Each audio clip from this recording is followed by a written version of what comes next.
pag-uusapan ay tungkol sa puso. Ayan, a heart of praise. Wow.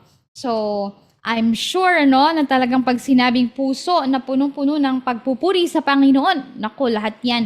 Lahat tayo meron yan. Lahat tayo may maibabahagi patungkol dyan dahil bawat isa sa atin ay talaga naman every morning or every time na talagang naalala natin yung kabutihan ng Diyos sa buhay natin, ang puso natin ay napupuno ng pagpupuri sa Kanya. Kaya nga mga ka-daily life sharing, kayo ba? Yan. Sa mga oras na ito, sa mga oras na ito na ako'y kasama ninyo at sa mga oras na ito na kayo ay anuman ang inyong ginagawa, kayo ba ay may puso na nagpupuri sa Panginoon sa oras na ito? Ayan. O may puso na nagrereklamo dahil ang init, ang init ng panahon.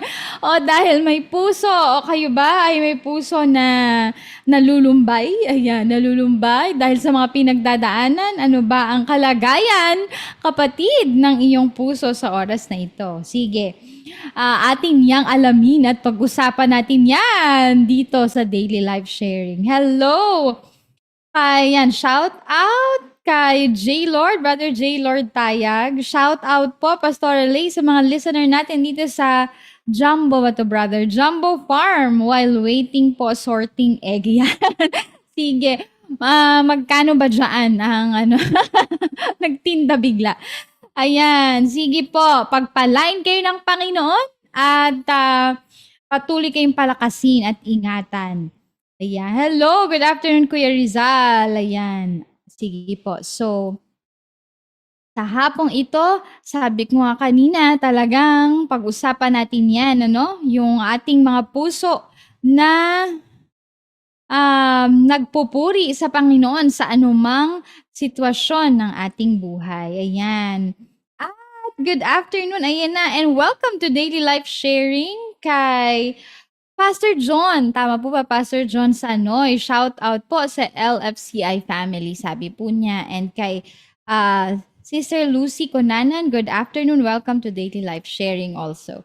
Yan, praise the Lord. Kaya sige po, mag-invite lang po tayo at mag-share para marami pang makapanood ng ating live sa hapong ito. At kung hindi mo man mapapanood ang ating live sa mga oras na ito or hindi ka makafocus, yan, dahil ikaw ay may kaabalahan, ay pwede po kayong mag-replay. Yan, panoorin nyo po ang ating replay sa ating Daily Life Sharing YouTube channel. Ayan, nandun po lahat ng ating mga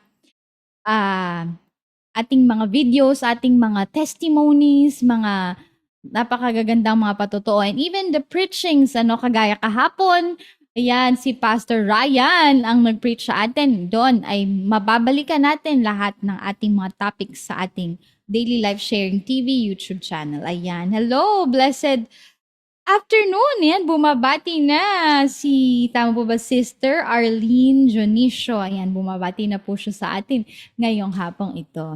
Yon, so mukhang ready na ang ating mga ka-daily life sharing.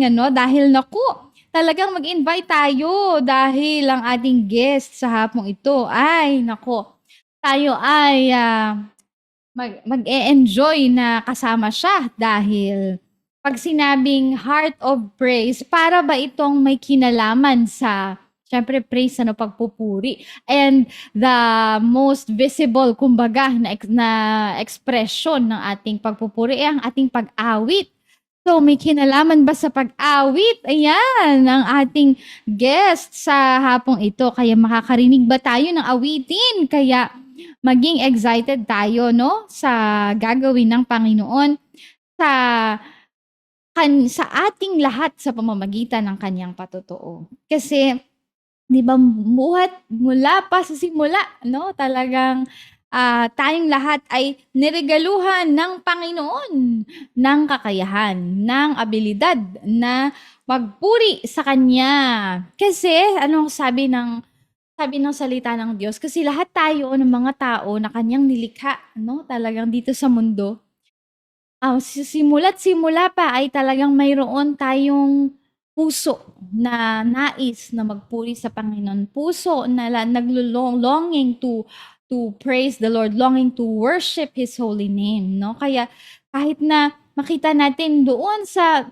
noon pa ating mga ninuno, sila Abraham, mga ating mga ninuno, sila Noah, di ba? Every time sila Joshua, every time na sila ay may victory, or every time na sila ay may battles, every time na nakakapunta sila sa bagong lugar, anong una-una nilang ginagawa?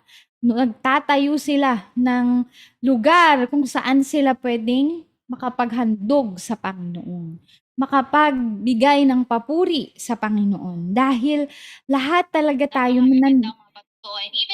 nandyan sa ating kaloob-looban ang kakayahan, nilagay ng Diyos sa atin yung the desire to worship Him, the desire to worship our Creator, being us, the created of our Almighty God.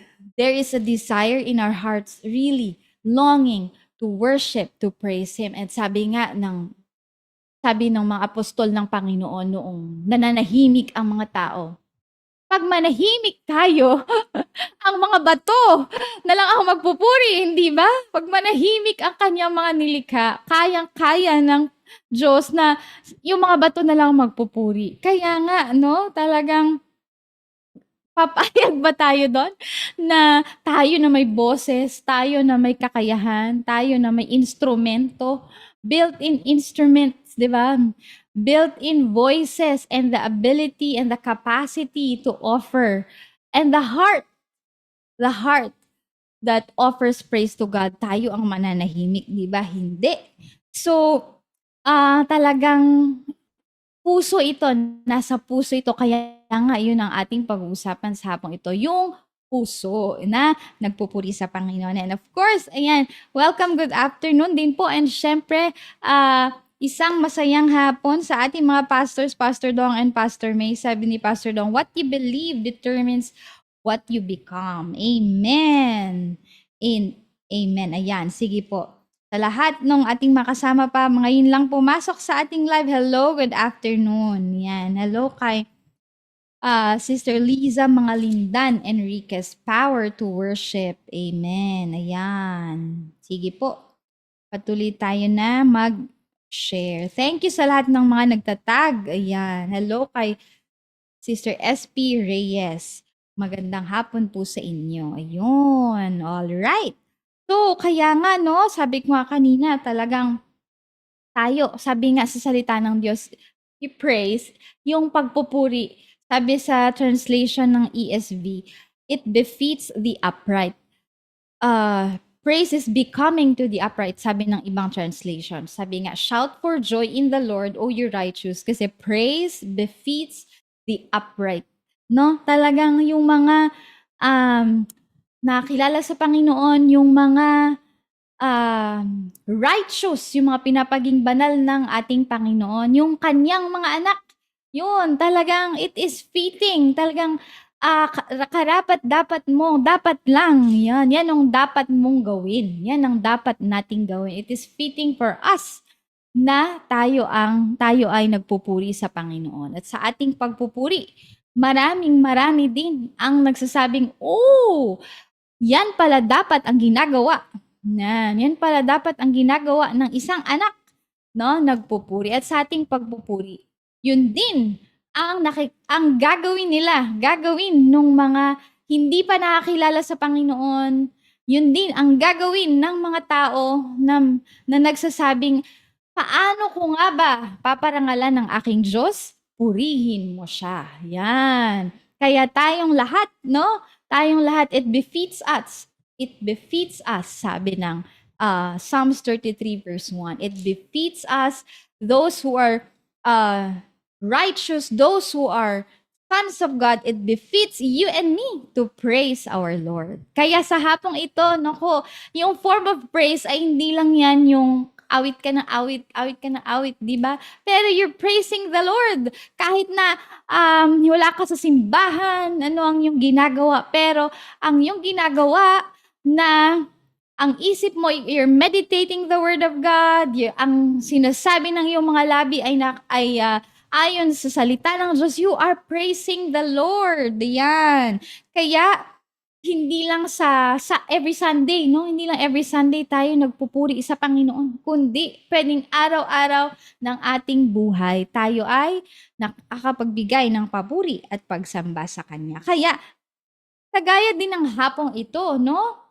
Sa ating daily life sharing, sa paghahayag, sa maghahayag ng kanyang patotoo ng kanyang buhay, siya din ay magbibigay ng kapurihan sa ating Panginoon. Dahil, no, may maluluwalhati talaga every time you share your testimony, naluluwalhati ang Diyos sa iyong buhay, kapatid. Amen po ba? Kaya sa hapong ito, naku, wag na natin itong patagalin pa. Dahil kailangan na natin itong umpisahan upang atin nang marinig ang patotoo ng buhay ng ating kapatid. Kaya ready na po ba kayo? Dahil ready na po kami. Ayun. So, from Kalumpit, Bulacan. Ayan, ang ating guest this afternoon. Kaya naman, tawagin ko na, no? Samahan na tayo sa live ng ating kapatid sa hapong ito. From Love Fellowship Church, Kalumpit, Bulacan. Ayan, siya po ang kanilang worship pastor. So let's all welcome this afternoon Pastor Boyet Junicio Jr. Hello po! Isang pinagpalang hapon po sa inyo. Hello po, magandang hapon po sa lahat ng ating mga taga-subaybay sa ating pong programa na to. Yun, magandang hapon po at pagpalain po kayo lahat ng Panginoon. Wow, praise the Lord. Ayan, 'di ba? Boses pa lang. Ayan. Parang tayo nasa radyo. So, Pastor Boyet, sige po, bumati muna po kayo. Bati po kayo sa lahat ng inyong mga mag-anak, kaibigan, kakilala ka church. Sige po. Ayan, magandang hapon po sa lahat. Unang-una na po ang aking misis na nasa opisina ngayon. Yun! I believe nanonood siya. Ayan, nood ka lang, Mami. At sa mga kasamahan ko sa church, ang mga kasama kong pastors, kanina ay magkakasama kami at nagkaroon kami ng short meeting for our upcoming event po sa Saturday. So pinapaalala ko po, meron tayong event sa Sabado. So, makalimutan nyo. Ayun. Binabati ko po, Pastor John, Pastora Maricel, Pastor Amante, Pastor June, Pastora Sena, si Pastora Cynthia, at sa lahat po ng mga pastor ng LFCMI na ating pong organization. Binabati ko rin po ang ating mahal na Bishop, kay Bishop Israel Sanoy. Kung mapapanood niya to, ayun, good day po sa lahat. Pagpalain po tayo ng Panginoon. At sa lahat po ng nanonood ngayon, mga ka-churchmate, hindi ko mabanggit lahat ng pangalan ninyo. Salamat po sa panonood at patuloy po nating suportahan ang programang ito. Amen.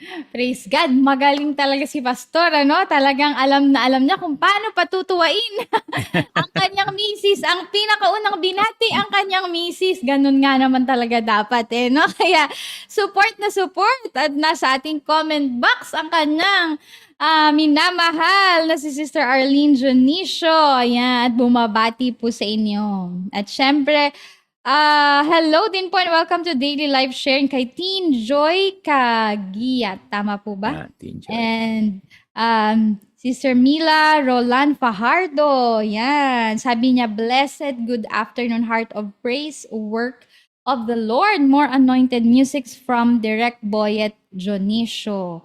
Ayun. Sige po.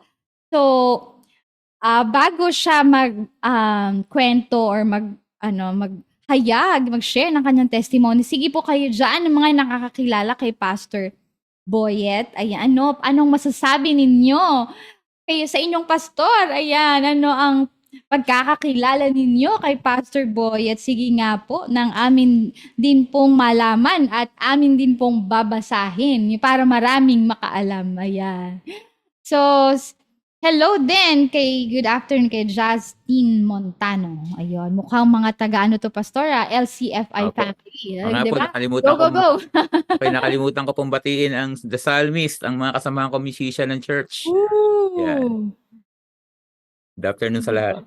Ayun, so shout out po sa ano po ang pangalan ng inyong The Psalmist po. The Psalmist. The Psalmist. Ayun, wow!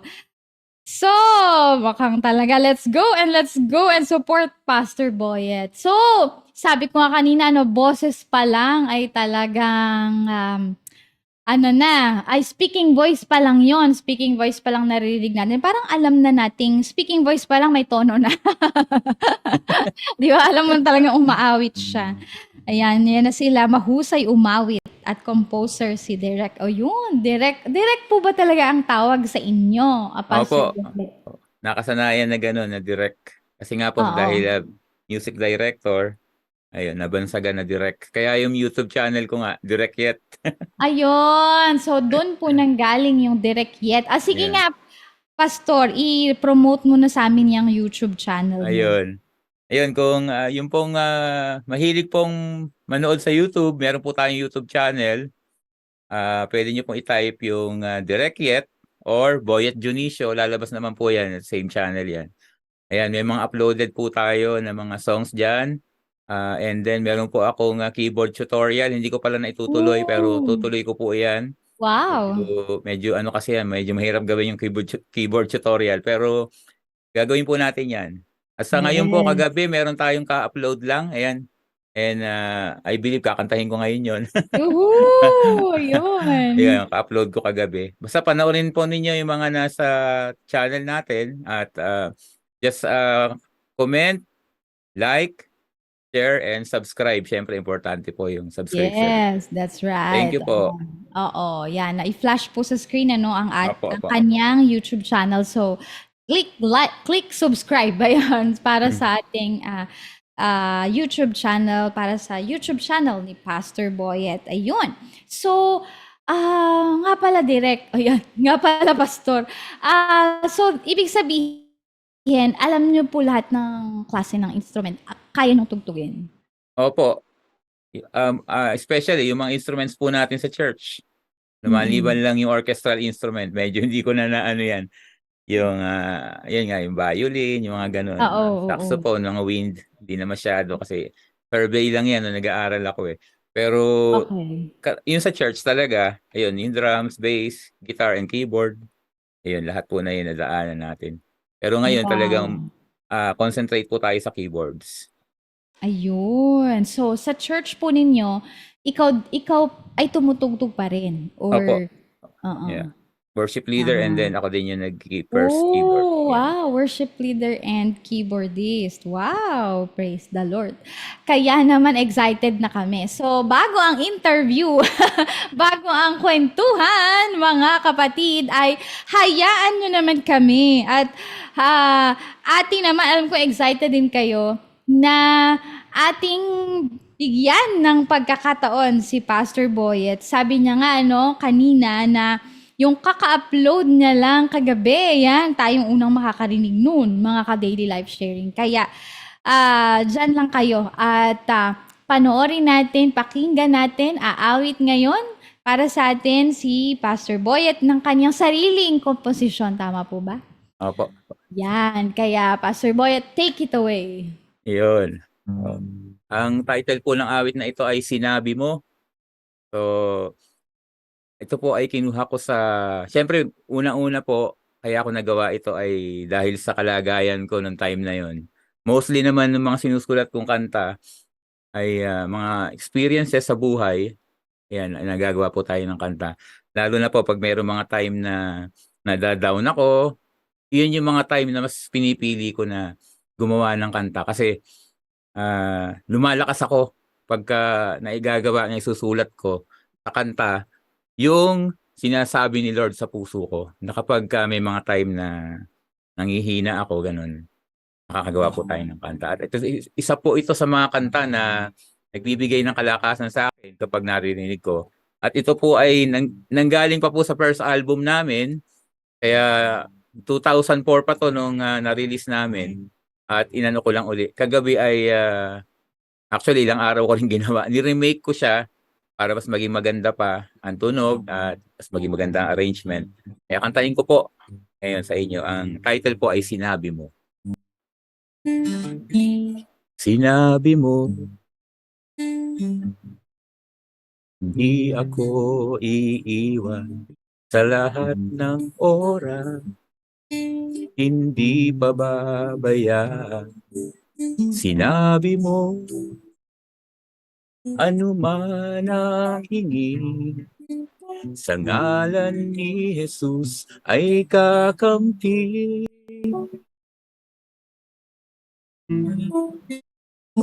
Kaya't ako sa iyo'y nagtitiwala. Dakilang Diyos, ikaw ang tanging pag-asa. Maglilingkod at sasamba sa'yo. Iaalay ang buong buhay ko. Bakit ba ako mangangamba? Buhay ko'y hawak mo na.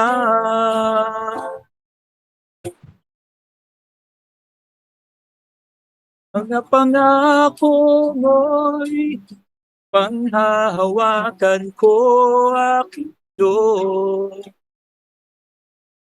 Ikaw ang aking sandigan at sa piling ko'y mananahan ako, Panginoon.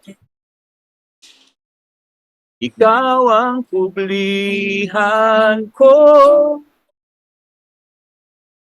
kahit ano ang mangyari. Laging aawit, magpupuri sa'yo.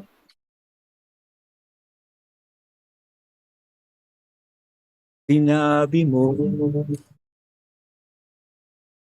di ako iiwan sa lahat ng oras, hindi pababayaan. Sinabi mo, ano man ang hingin, sa ngalan ni Jesus ay kakampi.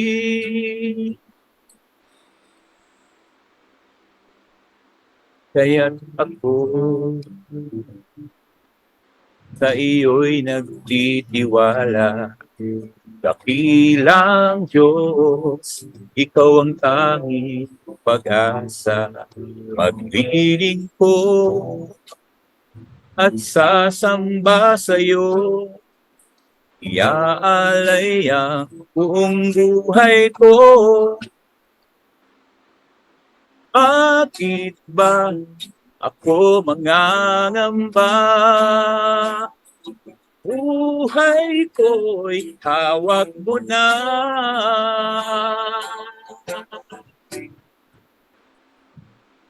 Mga pangako mo'y panghahawakan ko, aking Diyos.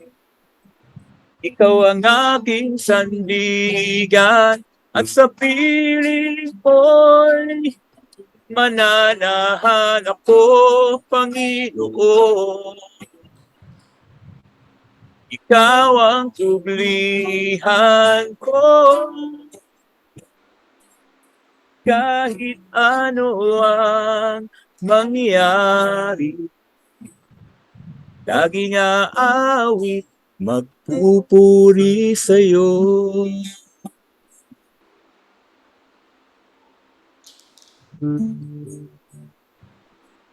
Amen. Purihin po, Panginoon. Praise God! Woohoo! Yan. Sila din sa comment box ay nagpapalakpakan sa iyong inawit sa hapong ito. Praise God. Amen. Papuri sa Panginoon. One of the best songs written by Direct Pastor Boy at sabi ni Tesha. Tama po ba? Ledon. Tesha Ayan. Ledon. At sabi din, hello kay Arlene Barleta Mercado. Sabi niya, blessed afternoon, Pastor Boy. At more power po sa Daily Life Sharing TV. God bless us all. Pastor Boy at Junicio, nakaka-amaze po yung mga songs na sinusulat niya po. Singing Directs, composed songs para po kaming nasa langit. Ramdam ang presence ni Lord Jesus Christ. We love you, Pastor Boyet. Ayan. Amen na amen ako dyan, sister. Ayan. At hello po. Ayan. Sige po. Sabi ni Edna May Cruz, Sanoy, love this song, Pastor Boyet. Ayun. So, pwede nyo po bang i-share sa amin, paano nyo po naisulat yung kantang yan? Or bakit ninyo naisulat yung kantang yan? Ayun, katulad nga po nung sinabi ko ay dumadating yun talaga. Wala namang exempted doon eh. Yung minsan ay nadadown ka. Especially sa mga lingkod ng Diyos. Gusto kong i-address yung mga pastors. Meron talagang time na parang, ayun nga, nadadown ka emotionally. Minsan, pag nadadown yung emotion mo, nadadama yung spiritual. Yes. Di ba? Wala pang exempted doon. Kaya lang, it's your choice kung yayakapin mo yung pagiging down o gagamitin mo yung pagkakataon na yun para mas lalong mapalapit sa Panginoon. Kaya po, istorya po ng kanta na yan, ay nag-iisip ako ng time na yun. Sabi ko, Lord, parang kasi nga po family man ako. May pamilya tayo, meron akong 3 anak. Purihin ang Panginoon sa misis ko na mabait dahil she is working. Niligay ko po dyan sa yan na number 1 supporter ko rin yung misis ko na mabait. Salamat sa Panginoon sa mga pagpapala na gano'n. Alam ko nanggaling kay Lord yun. Yun nga, dahil parang iniisip ko na minsan kasi parang pakiramdam mo nagkukulang sa mga material na bagay, gano'n. Kaya kung papansinin yung lyrics ng song, kinuha ko yung ibang part dun sa John chapter 14, 13, and 14 yung sinabi ni Jesus na pag humihingi kayo sa pangalan ko, ibibigay ko. Kasi yun nga, dumating yung time na parang naghahanap ako ng mga material na bagay, no? Pero hindi dapat, which is hindi talaga dapat yun dahil tayo mga pastor ay kasama na yun sa paglilingkod sa Panginoon. Talaga nandun yung sacrifices. Pero talaga naman faithful naman talaga si Lord. Hindi niya tayo pababayaan. Kaya ang gusto ko diyan sa kanta na yan ay maging kalakasan sa iba na pag narinig nila, maalala nila na may pangako si Lord. At yun ang panghawakan, yung mga pangako ng Panginoon. At habang hindi pa dumadating yung pangako ng Panginoon, kahit anong mangyari, kaya doon sa dulo ng song, kahit anong mangyari, lagi pa rin akong aawit at magpupuri sa iyo. So yung ibig ko sabihin doon sa aawit, hindi lang yung kakanta ka na katulad ng kakanta Meto, no? Ibig sabihin nun, meron ka pa rin joy, 'di ba, sa puso mo na maglilingkod ka sa Panginoon. That's right. Amen. Yan talaga, Pastor, ang real life talk. Real na real talaga na kaganapan, no? Kumbaga ay real life experience na kahit na at katunayan na kahit na pastor ay hindi exempted talaga sa mga pinagdadaanan sa buhay, no? Na may mga pagkakataon din na dumadating tayo sa mga ganong sitwasyon, normal na sitwasyon dahil lahat ay dumadaan talaga sa sitwasyon ng buhay. Pero sabi nyo nga po kanina, talagang it's your choice. Kung makikinig ka sa iyong emosyon o makikinig ka sa sinasabi ng Panginoon at sa kanyang salita. Kaya nga, dahil pinag-uusapan naman na natin yung kanta, gaano kahalaga, Pastor Sipo, sa lahat ng mga worship team and mga composers, gaano kahalaga na yung salita ng Diyos.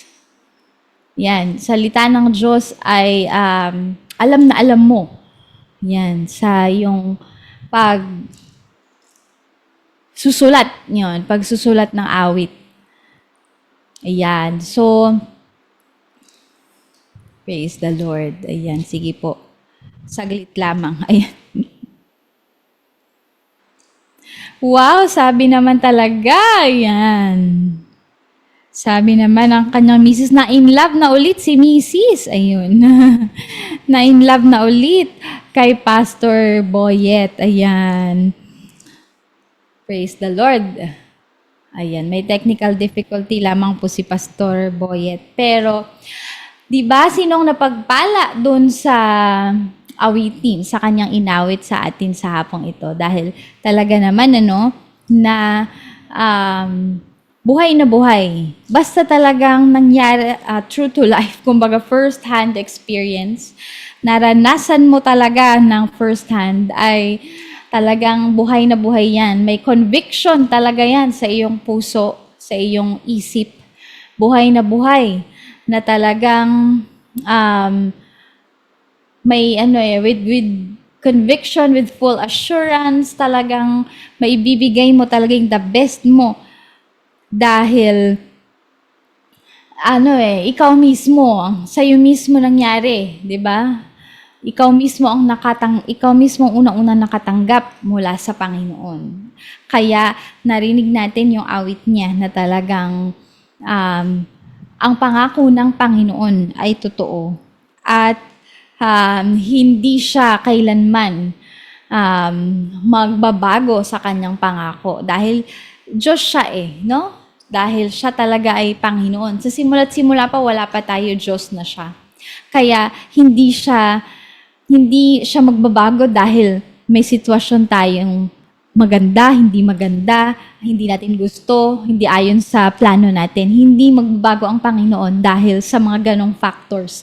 He is the same and He'll always be the same. No? And His promises will always be yes and amen, kagaya ng kanyang salita. Kaya talagang yung heart of praise, hindi talaga siya puso dahil ng pagpapasalamat at pagpupuri dahil masaya ka. Dahil ang lahat ay masaya, no? Dahil ang lahat ay sa paligid mo ay red and roses and pink and nice and good, di ba? Hindi dahil gano'n ang yung paligid ay may heart of praise ka, no? Pagka ang surroundings mo ay gloomy and sad and problematic and all that, nawala yung heart of praise mo. Di ba? Kaya nga ang tawag talaga sa pagpupuri ay sacrifice of praise. No? Kasi talagang ibinubuhos mo ang iyong pagpupuri sa Panginoon no matter what. And hindi dapat na didiktahan ng ating sitwasyon ang ating pagsamba at pagpupuri sa Panginoon. Amen po ba? Hindi siya kung nakadepende yon sa sitwasyon, hindi siya pagpupuri. Hindi siya mula sa puso na pagpupuri, mula lang sa nguso. Kaya nga, talagang napaka-powerful ng puso na nagpupuri sa Panginoon. Lalong-lalo na sa panahon na hindi mo gusto, sa panahon talaga na hindi ka aya-aya sa iyo. Kaya yan na, ito na nagbabalik. Hello po muli, Pastor Boyet. Ayan. Nagkaroon ng problema yung router, nabunot Ayun. Wag na bubunutin, please. Ayan. Okay po. Antahin nyo po hanggang kami matapos, please lang. So, Pastor, ayan, thank you so much. Bago tayo nakat kanina, aking question ay, gaano kahalaga na ikaw na naggumagawa ng kanta ay talagang bihasa ka, alam mo yung salita ng Diyos sa pag-awit, sa pagsulat ng kanta? Naku, napakahalaga po. Kasi sa napansin ko po, kasi may mga songs din ako nagawa na kung minsan talaga nanggaling sa puso ko lang. Iba pa rin yung dating ng mga kanta na alam kong nakinuha ko, hinugot ko yung mga mensahe sa salita ng Diyos. Ooh. Iba yung nagiging effect sa mga nakakarinig ng kanta na yun. Na parang may mga nagsasabi na, Pastor, ang ganda nitong kanta na to. Mas marami ako naririnig na ganun sa mga song na alam kong meron akong kinuha ko talaga from the Bible. Actually, meron po akong isang bagong composition. Hindi ko pa lang na-upload yun. Pero kinuha ko sa Psalms 27 verse 4. Wow. Yung one thing have I desire of the Lord, that I may seek after, that I will dwell in the house of the Lord all the days of my life. Amen. Sa Tagalog ko rin ginawa yung kanta. Nung ginagawa ko yung kanta na yon, parang para sa akin, simple lang yung kanta. Pero nung narinig nung iba, ang ganda daw, iba daw yung dating ng kanta, iba daw yung anointing. Kaya I can say na kapag talagang puno ng salita ng Diyos ang puso mo at mo siya, nagmamanifest dun sa song, nandun talaga yung anointing. Napakahalaga talaga ng salita ng Diyos. Amen. Opo. Tsaka kapag may sitwasyon, may problema, 'di ba, may pinagdadaanan ng tao, hindi naman talagang hindi ang makakapagbigay ng kapayapaan or makakapagbigay ng wisdom ay yung sinabi nito, salita ni ganito, kundi ang salita ng Diyos Salita ng talaga. Diyos. Oo, kaya tama po, iba talaga ang dating ng mga yung salita ng Diyos mismo ang ginagamit sa pag-compose. So by now, Pastor, ilan na po ang inyong na-compose na awit? Naku, parang ang hirap ang hirap na yatang bilangin. Madami na Oo, talaga. ganun. Actually po Sobrang, sobra na sa daliri. oo, sobra sa daliri. Kasi Oo. meron pa akong mga kanta na hindi ko nailagay sa album. Marami pa po akong hindi Oh. sinama. Meron akong iniiwanan na kanta na hindi na ilalagay sa ganun. Sa 3 album. Kaya kung bibilangan natin yung 3 album na yon, kung sa 10, 30 sa 3 album. Mm-mm. Ano, although meron po dong iba na kaya lang may mga album kasi kami na mahigit sa 10 ang laman eh. Yung first album na namin, 13 ata ang kanta doon. So kung Mm-mm. ima-minus mo yung 3 hindi sa aking kanta doon, 10 yung kanta ko doon. So sa Okay. 3 album, 30. Doon sa 3 album na yon, marami pa akong hindi ginawa. At Mm-mm. ngayon, yung mga bagong upload ko sa YouTube, yung karamihan diyan na ina-upload kong bago ngayon, aside from yung kagabi, yung kasi revival yun. Mm. Yung ibang songs, mga bago talaga yun na nako-compose ko na wala talaga sa album. So, hindi na muna Okay. ako nag-iisip ng album ngayon eh. Puro YouTube muna ako. Mm-mm. Sa YouTube ko na lang upload muna. And hopefully ay magkaroon sa Spotify. So, yun po yung isa nating project ngayon.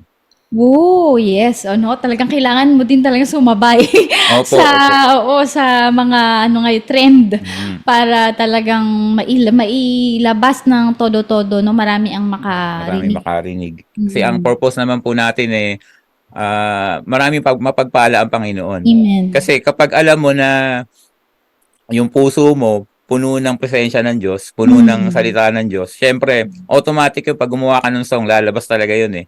Yes, Andun yung okay. anointing na yun. Kaya, Amen. ang gusto natin, marinig ng iba yung sinasabi ni Lord sa akin at marinig din ng iba yun. Yan lang po Mm. talaga ang goal natin doon.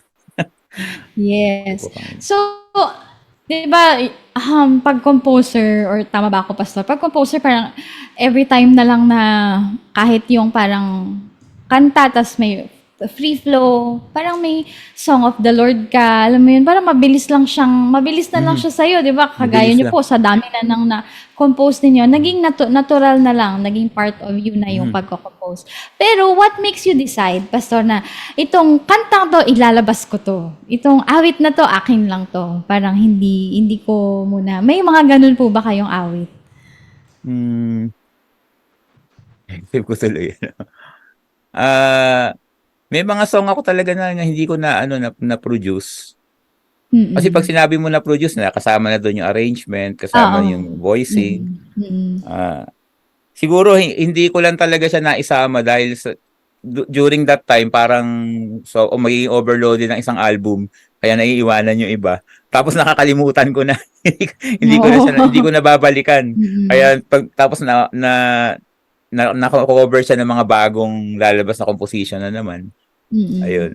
Pero karamihan naman ng song na nagagawa po natin, special talaga sa puso ko. Kasi Mm. iba't iba yung pinanggalingan ng kanta. Iba't iba yung mga sitwasyon ko pag nagagawa ko yung kanta na ganito, ganun. Mm. Pag Wow. gumagawa po tayo ng kanta, talagang meron talagang time na merong anointing ka na gumawa. Ang bilis lang gumawa ng Oh. kanta. Mm. Pero meron naman time na pinipilit mong gumawa pero walang dumadating. Wala kang Oh. matapos. May mga ganun po akong time. Okay. Meron na rin kasing mga chances po sa akin na may nagpapagawa ng kanta, gano'n, yung mga sa Mm. mga jingle or hymn, gano'n. Minsan nagtatagal akong gumawa pag gano'n. Kasi pinag-iisipan ng mabuti. Unlike gumagawa po ako ng kanta para sa Panginoon, kusang nagpo-flow. Pag naisip ko yung Yun. tono, halimbawa natutulog ako, meron po akong isang kanta na compose, tinutugtog ngayon sa church yun, sa aming Prayer for the Nation. Na-compose ko yun, ang title nun ang Siya ay Nakikinig sa Panalangin. Nandun din po sa YouTube channel yun. Na-compose Mm. ko yun, natutulog ako. Wow! Opo, Paano yun, Pastor? parang nananaginip ako kasi yung misis ko po nakikinig lagi yan ng nung yung ano po namin, yung prayer for the nation every Saturday morning yun. Mm. Siguro, parang gising yung diwa ko, pero tulog ako physically. Naririnig ko yung mga nagpe-pray. Tapos, ayun nga, dumating sa akin yung tono ng kanta. Pagbangon ko, ginawa ko na po yung kanta. Nung umaga din na yun, natapos ko yung kanta na yun. Yun ngayon yung theme song nung siya ay nakikinig sa panalangin. Theme song po ng Prayer for the Nation every Saturday ng church. Wow, praise the Lord. Talagang ano na no, dinadaluyan na ng Opo, ng ganun. mga awit mula sa langit kahit na natutulog, nakakapag-compose Aha. na ng awit. Ibang level na si Pastor Boyet. Kay Lord po galing. Salamat sa Panginoon at Amen. dinadaluyan Oo. tayo. Mm. Salamat po sa Panginoon. Sige nga, Pastor. Paano nyo ba, kwentuhan nyo nga kami about dyan sa pagko-compose. Paano yung, halimbawa, hindi nyo natapos in one sitting? Okay, so paano, nire-record nyo siya para hindi nyo malimutan yung tono or talagang nakastack na siya sa isip ninyo? Re-record po dapat. Mas maganda. Kasi may tendency makalimutan mo yun. Yung tono. Kaya napakahalaga ng cellphone na lagi mo siyang dala at automatic ma-record mo sa recorder. Kasi meron time na biglang dadating yung tono Ganun ng mga composer. Alam yan ng mga composer. Biglang may dadating na tono. Kailangan mahuli mo siya. Pag hindi, makakalimutan mo. Ayan. Tapos balikan mo na lang. Pag hindi mo siya mabuo, balikan mo na lang. Meron kaming song na ganun, yung Walang Imposible na kasama po dun sa third album. Ginawa ko yun dahil nung ginagawa yung building ng church. Kasi yung napaka-imposibleng ipagawa yung building ng church namin. Medyo malaki po kasi yung gastos. Nung tinatayo yung mga poste, nagawa ko yung chorus. Ngayon, binubuo ko yung kanta, hindi ko pa siya mabuo. Binalikan ko na lang. Hanggang sa nabuo ko yung, ayun nga, buo na yung chorus, tapos nilagyan ko ng verse. Ayun, at nabuo na po. Andun din sa YouTube channel yun. Walang Imposible. Pakinggan na lang po ninyo. Yan. Sige, Pastor, i-promote mo na yan, ang inyong mga album sa YouTube channel. Ayun, so meron po kaming, actually 3 na po iyon. Hindi ko pala na-upload lahat yung sa first at saka yung sa second. Karamihan lang nasa YouTube channel ko ay yung sa third album namin. Ayan, yung Walang Imposible. Yung pong nakikita nyo na yan. Yan po yung third album. Okay. Tapos meron kaming second album. Ang title naman nun ay Sa Piling Mo, yung album na yun. Pero ang pinagmulan ng lahat, yung pong unang-unang album namin, na Luwalhatiin Ka. Yun po ang title ng album, Luwalhatiin Ka. Kasama po doon yung kinanta ko kanina, yung Sinabi Mo. Yun. Doon po nag-umpisa ang lahat sa Luwalhatiin Ka. Yung pong song na yan, marami na pong kumakanta ng mga churches. Salamat po sa Panginoon. At yun naman po talaga yung desire ng heart natin na maluwalhati ang Panginoon. Amen. Sa pamamagitan ng mga awit. No? Salamat dahil nagiging daluyan po tayo ng pagpapala. No? Although we can say na wala naman talagang karapat-dapat. Kaya lang tayo naging karapat-dapat dahil sa ating Panginoon na nagligtas sa atin. At dahil sa blood na nag-cover sa atin ngayon. Kaya tayo naging worthy to serve God. I praise God dahil isa ako doon. Isa ako sa naging worthy. Yan, tayong lahat na nakakilala sa Panginoon. Amen, amen. Praise the Lord. So, saan po makikita? Ayan, saan pwedeng makita ang inyong album? Saan pwedeng mabili or ma-download or ano pa po ba? Download na lang po nyo sa YouTube channel ko. Direct Yet. Hanapin lang po nyo yung Direct Yet or Boyet Junicio. Yun, lilitaw na po yung mga songs na yan. Madali lang naman pong i-download yan. Open po yan sa download. Wala po tayong problema dyan. Wala tayong problema sa mga copyright.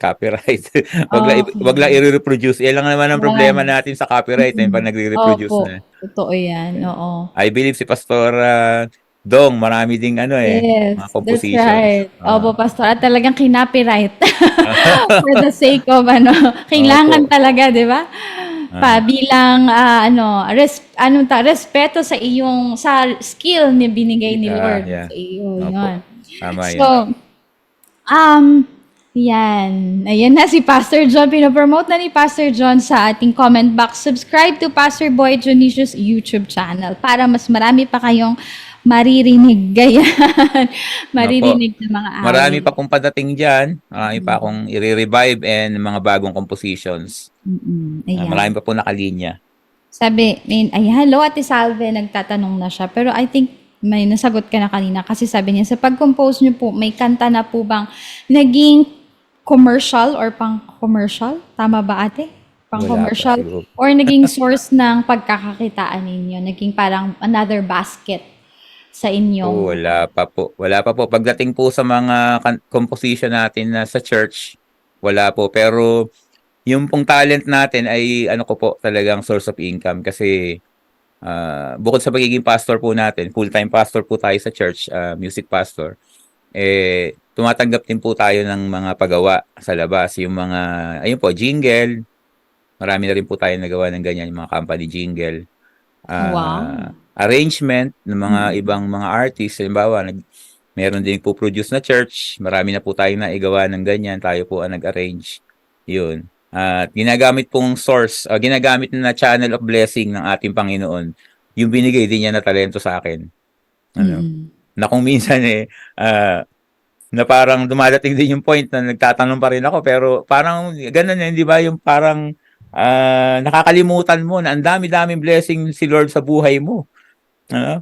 Nakakalimutan mo pa na pagka meron kang problema ngayon, parang yung nakaraan ng mga victories mo nakakalimutan mo na.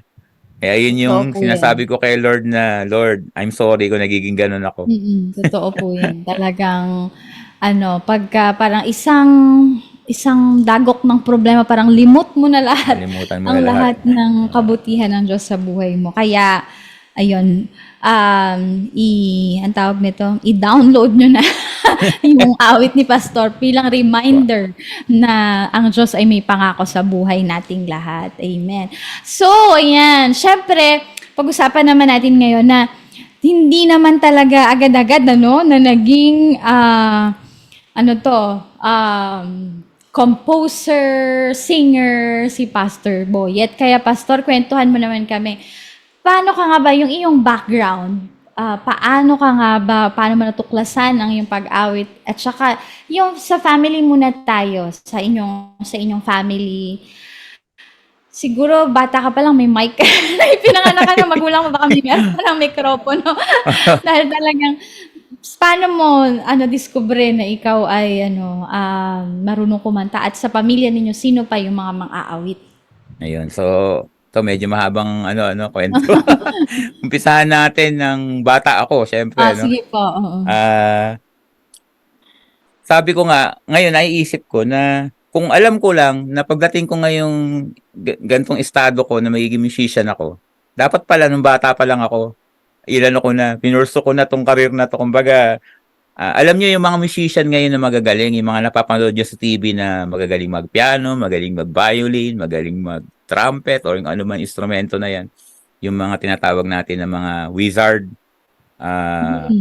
Ano po, ay nagsimula talaga yan ng bata pa lang. Talagang sinusuportahan ng magulang, nag-aaral na.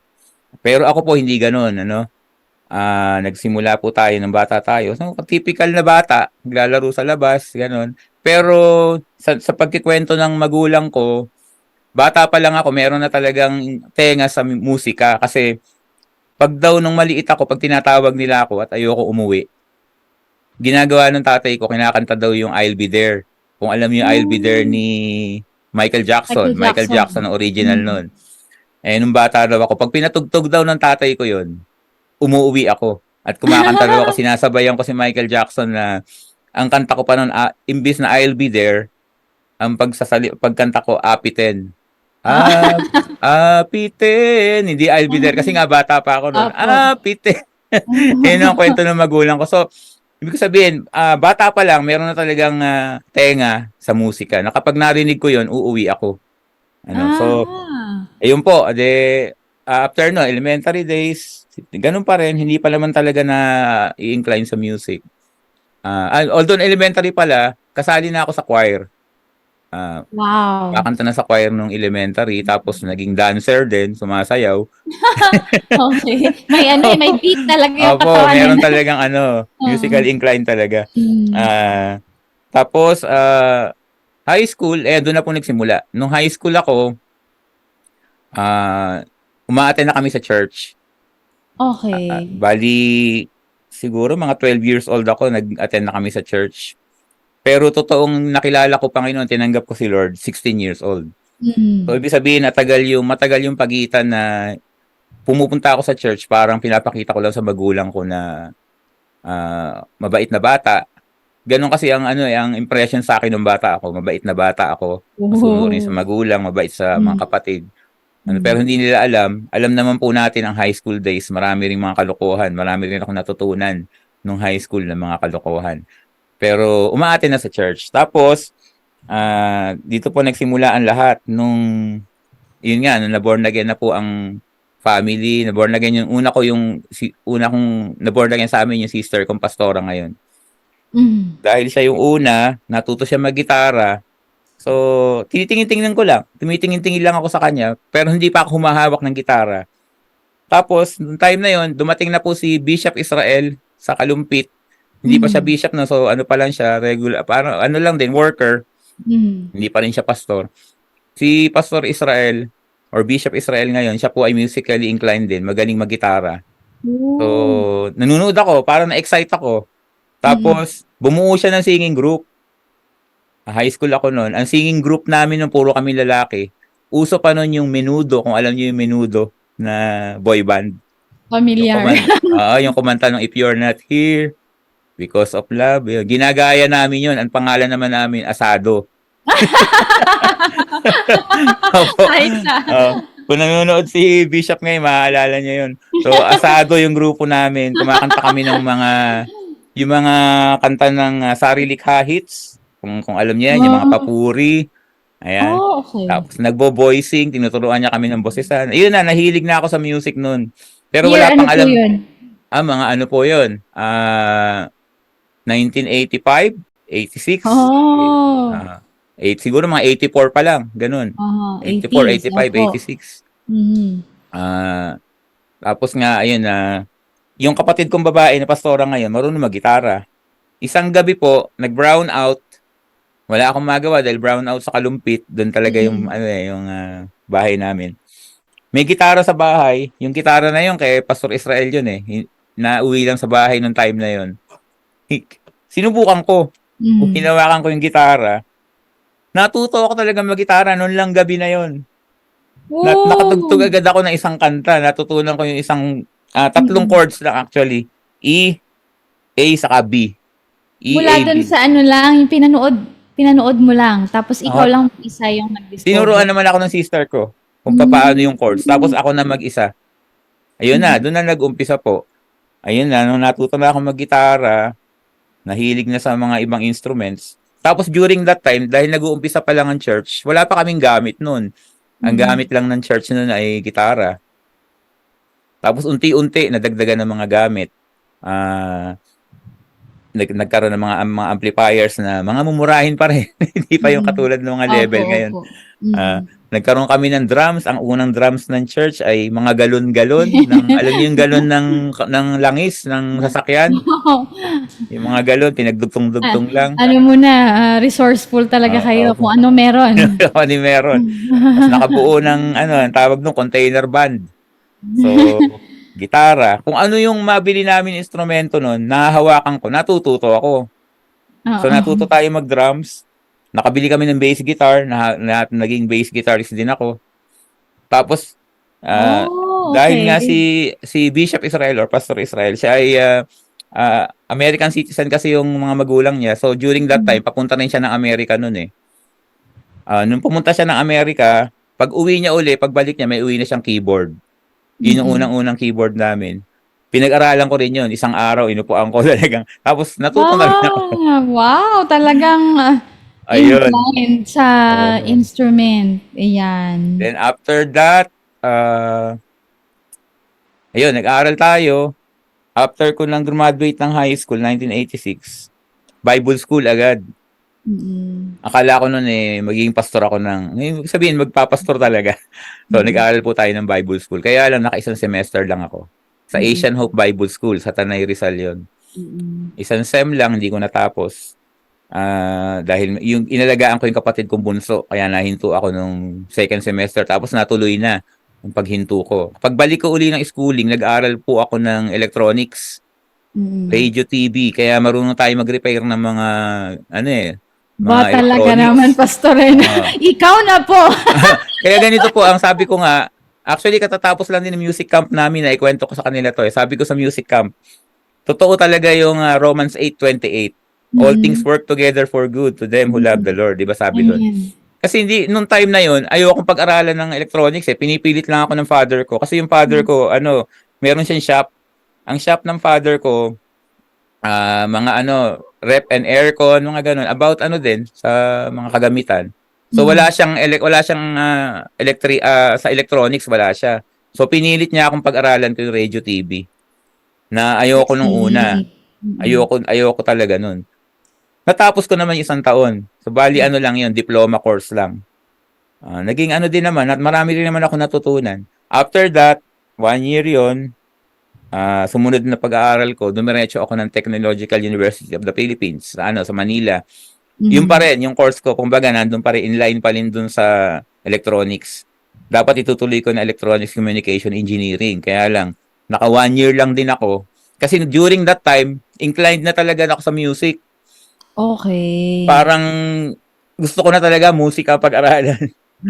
So, teka po, Pastor. So, ibig sabihin, nahihinto kayo hindi dahil, kunyari, kulang sa finances or dahil talagang wala doon kasi yung puso mo, kaya hindi mo siya natatapos? Hindi naman. Yung unang hinto ko lang sa Bible school kasi kailangan kong alagaan yung kapatid kong bunso, kaya ako nahinto nun. Ngayon, yung paglipat-lipat ko ng school kasi yung isip ko, hindi ko malaman kung ano talaga gusto ko. Yun. Gusto ko ba to o talagang sa musika? Kasi talagang nandun yung puso ko na sa musika, nahihila na ako dun. Oo. Talagang nahawakan na ng musika ang iyong buong puso. Kaya ganun. Naalala ko nun, may mga time na may concert kami sa Manila. After ng school, diretso ako sa concert, naka-uniforme pa. Tugtog. Oo. Ayan. So after nga nun, kinausap ko si Bishop or si Pastor Israel. Sabi ko sa kanya, Pastor, since ang heart ko talaga nasa music at gusto ko talaga magpagamit sa Panginoon, tututukan ko na talaga to, sabi ko sa kanya. At mag-aaral ako talaga ng music. Ay gusto ko talagang mas may matutunan pa. Kasi nga, yung mga natutunan ko, yung tinatawag natin na widow, yung playing by ear lang. By ear, Oo. So, gusto kong magkaroon ng formal training. Kasi bulag ako Tinatawag dun sa mga bulag yung hindi ka marunong bumasa ng notes. Ang tawag dun medyo bulag ka. So, yun ang gusto kong matutunan. Kaya gusto kong mag-aaral ng musika. Sabi niya, sige, ganun. Kasi si Bishop Israel po, since nasa Bible school ako, nagsusupport siya sa akin. Yun. Hindi man totally lahat ng expenses ko, pero pinapadala niya ako kahit mapunta siya ng Amerika, papadala niya ako. Kaya nagpaalam ako sa kanya, sabi niya, sige, support pa rin ako sa iyo diyan. Kaya yun po, hindi naman agad university. Nag-aral po ako sa Cathedral of Praise. Siguro alam niyo yung Cathedral of Praise. May music college sila doon. Yeah. Doon ako unang nag-aral. Naka-1 taon din ako doon.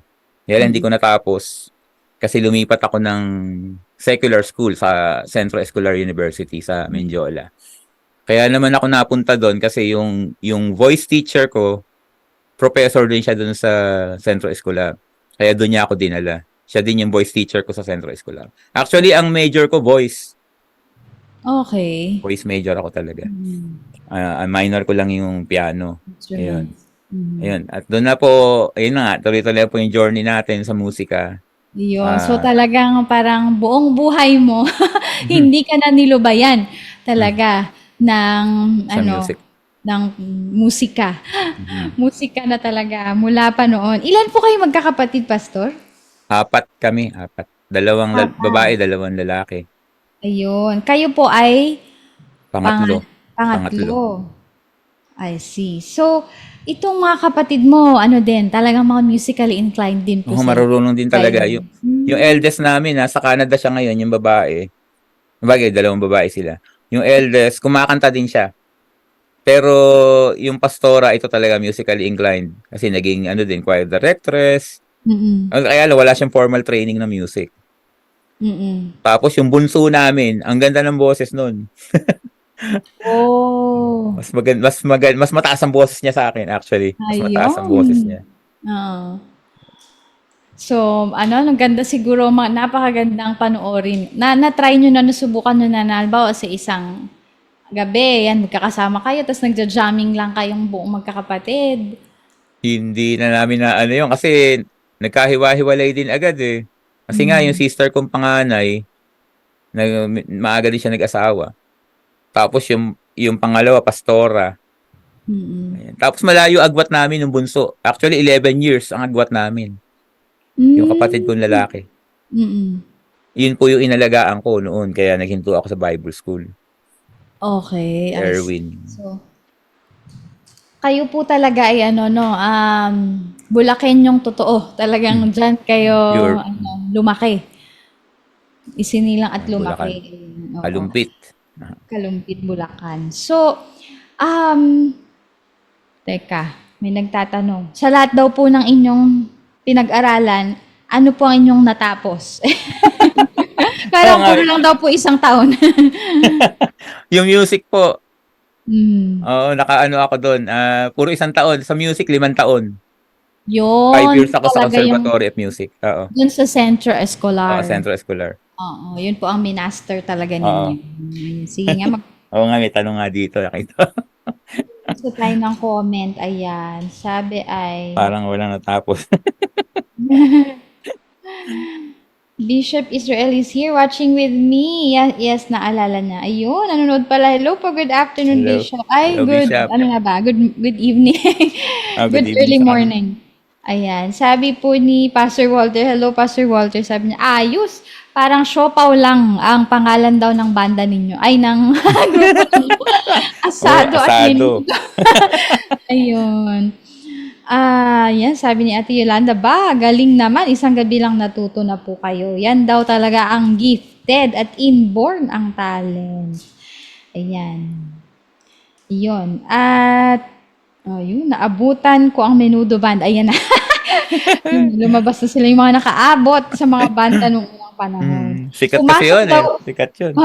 pumasok daw po ba kayo sa entertainment business sa mga estasyon ng TV o radyo? Ay, hindi. Hindi po, hindi. Hindi po natin naisip yun. Kasi, may kwento din ako dyan eh. Sige po. Dahil nga nung time na yun, mga 80s po tayo na born again, ano. Sikat na sikat yung kanta ni Butch Herbert na ano eh. Kung alam niyo yung Pagsamo. Pagsamo yung title. Ang lyrics ng kanta, di ko kailangan ang katanyagan. Kung Yan. ikaw Kapiling. naman sa piling ko'y mawawalay. Mas Opo. nanaisin ko ang kapiling ka sa buhay. Kahit ako'y dukha na lang. Hindi, ayaw naman natin maging dukha, ano? Pero ang ano doon, yun yung natanim sa puso ko, yung hindi baling hindi maging sikat. Okay. Basta Opo. kasama natin ang Panginoon. Mas mas Yun. mas sikat tayo kay Lord, 'di ba? Yes na yes. Ayun. So, parang yun ang naging, Yung naging ano ng buhay ko. naging motivation Naging talaga. kanta ng buhay natin. Ayan. So, aside, Pastor, sa kapatid mo, parang naengganyo ka, sino pa yung mga naging musical influence mo, kumbaga? Na nakatulong mag-shape ng iyong, music? Okay, aside sa ate ko, tapos ayun, nabanggit ko na si Bishop Israel. Ano pa ba? So, ang malaking influence sa akin, yung mga papuri songs. Ayan, yung mga tinitingnan kong mga composer diyan, kung papuri. Kasi nga 80s ano po ako eh, Christian eh. Pag sinabing 80s Christian, alam tong sinasabi ko, yung mga papuri kanta, sari-likha. yan talaga yung nag-shape sa ano ko eh, sa paglilingkod ko sa Panginoon sa pamamagitan ng musika. Siguro kaya ganun pa rin yung lumalabas na ano eh, pag nagko-compose ako ng kanta, pag pinakinggan mo siya, medyo parang May hawig. may hawig sa mga kanta nung time na yun. Kaya nga yung iba, sinasabi nila na parang baduy daw yung mga composition ko. May mga narinig akong ganun. Okay lang sa akin kasi iyon yung ano eh, kumbaga yun yung natanim sa heart ko. kasi ganito yung masasabi ko eh. Sa isang composer, kung ano yung mga naging paborito mong kanta, kahit hindi mo alam, pag gumagawa ka ng kanta, lumalabas yan. Yes, totoo po yan. Parang ano yan eh, parang sinasabi natin sa computer, yung kung ano yung na-input mo, yun lang Mhm. din yung lalabas. Mm. Eh, since hindi po tayo masyadong nakikinig ng mga worldly, sabihin yung mga secular song, kaya hindi po tayo masyadong updated sa mga beat ngayon. Kung ano yung Oo. mga sikat ngayon, hindi tayo updated sa mga kanta na yan. Kaya hindi tayo nakakasabay. Ano? Mm. Kaya ang ano pa rin natin, ang mundo ko pa rin na ah, iniikutan ng mundo ko sa musika, kung ano lang din yung mga kinakanta natin sa church, Mm. yung mga narinig natin ngayon, yung mga sumisikat na kanta ng ah, Elevation, yan, yung mga Mm. sikat ngayon na kanta. Oo. Yun. Pero ang talaga nag-influence po sa akin talaga, masasabi ko, yan, yung Sari Likha, Papuri, sila Andre Junicio, wala na po si Sir Andre, patay na siya, nasa langit na rin. Yung nag-compose ng Jesus, nakilala ko siya personally, Oh. talagang ano ko siya, iniidolo ko yon sa pagdating ng pagsulat ng kanta, napakagaling sumulat. Mm. Jesus, tapos si Butcherbet naman may pagka folk ang mga song. Kaya ako ganun din eh. Pag pinakinggan yung mga iba kong composition, may mga folk song din ako na ganun na style. Mm. Sila yung mga influence ko. Yan. Yes, and different ano naman din talaga, magkakaiba kasing generation Mhm. and um, kung hindi talaga sa lahat, kung hindi sa lahat mag-a-appeal yung awit. So meron talagang awit na agad-agad, no? Pagkarinig mo pa lang ay talagang ano, kumbaga tatamaan ka na. At meron din namang awit na talagang yun na isisilang, kumbaga talagang habang pinapakinggan mo, lalong nagmi-minister sa buhay mo. And so ano lang talaga, hindi pwedeng ano no, ang tawag doon, ipilit. Ayan, Mhm. kundi talagang pag awit na galing sa salita ng Diyos at saka awit na mula sa Panginoon, ito talaga ay awit. Alam natin na ito ay awit na hindi maluluma. Yan. Kahit na tingin ng iba ay luma, no? Kasi yung beat niya and all ay luma. Pero yung message niya will still be relevant forever and ever kasi salita ng Diyos yun. Yan. So, growing up, Pastor, sa inyong buhay, sa inyong pamilya, para lang din meron tayong, para makilala ka din ng lubusan ng lahat, ano. Paano po, kumbaga sa inyong pamilya, yan, paano naging stricto or maluwag ang inyong mga magulang? Kasi ano din yun eh, parang nag-shape din sa'yo as a person naman, as a person. Paano naging kayo na disiplina ng inyong mga magulang? Lalo na yung kayong dalawang lalaki, tapos lalaki, pero yung anlayo ng age gap. Paano, paano kayo, kumbaga, naipalaki ng inyong mga magulang? Katulad nga ng sinasabi ko dun sa ah, I can say na ano eh na ang magulang ko hindi mahigpit, hindi rin naman maluwag sa Mhm. pagpapalaki sa amin. You know? Ang natatandaan ko lang talaga, ang nanay tatay ko kasi, lalo na yung father ko, hindi masyadong ano sa amin eh, sa aming mga anak yung hindi kami masyadong kinakausap, ganun. Dahil pareho silang public school teacher, ang natatandaan ko lang, magkaiba sila ng ugali ng nanay tatay ko. Yung dalawa na yung magkaiba. Yung father ko, mas ano siya, ano ba yung tawag? Madaling magalit, maiksi yung temper. Mhm. Yun. Pag tinuturuan niya ako, di ba, meron akong assignment. Yun lang natatandaan ko sa kwento natin. Pag tinuturuan niya ako, may assignment na hindi ko agad magawa, hindi ko masagutan yung mga tanong.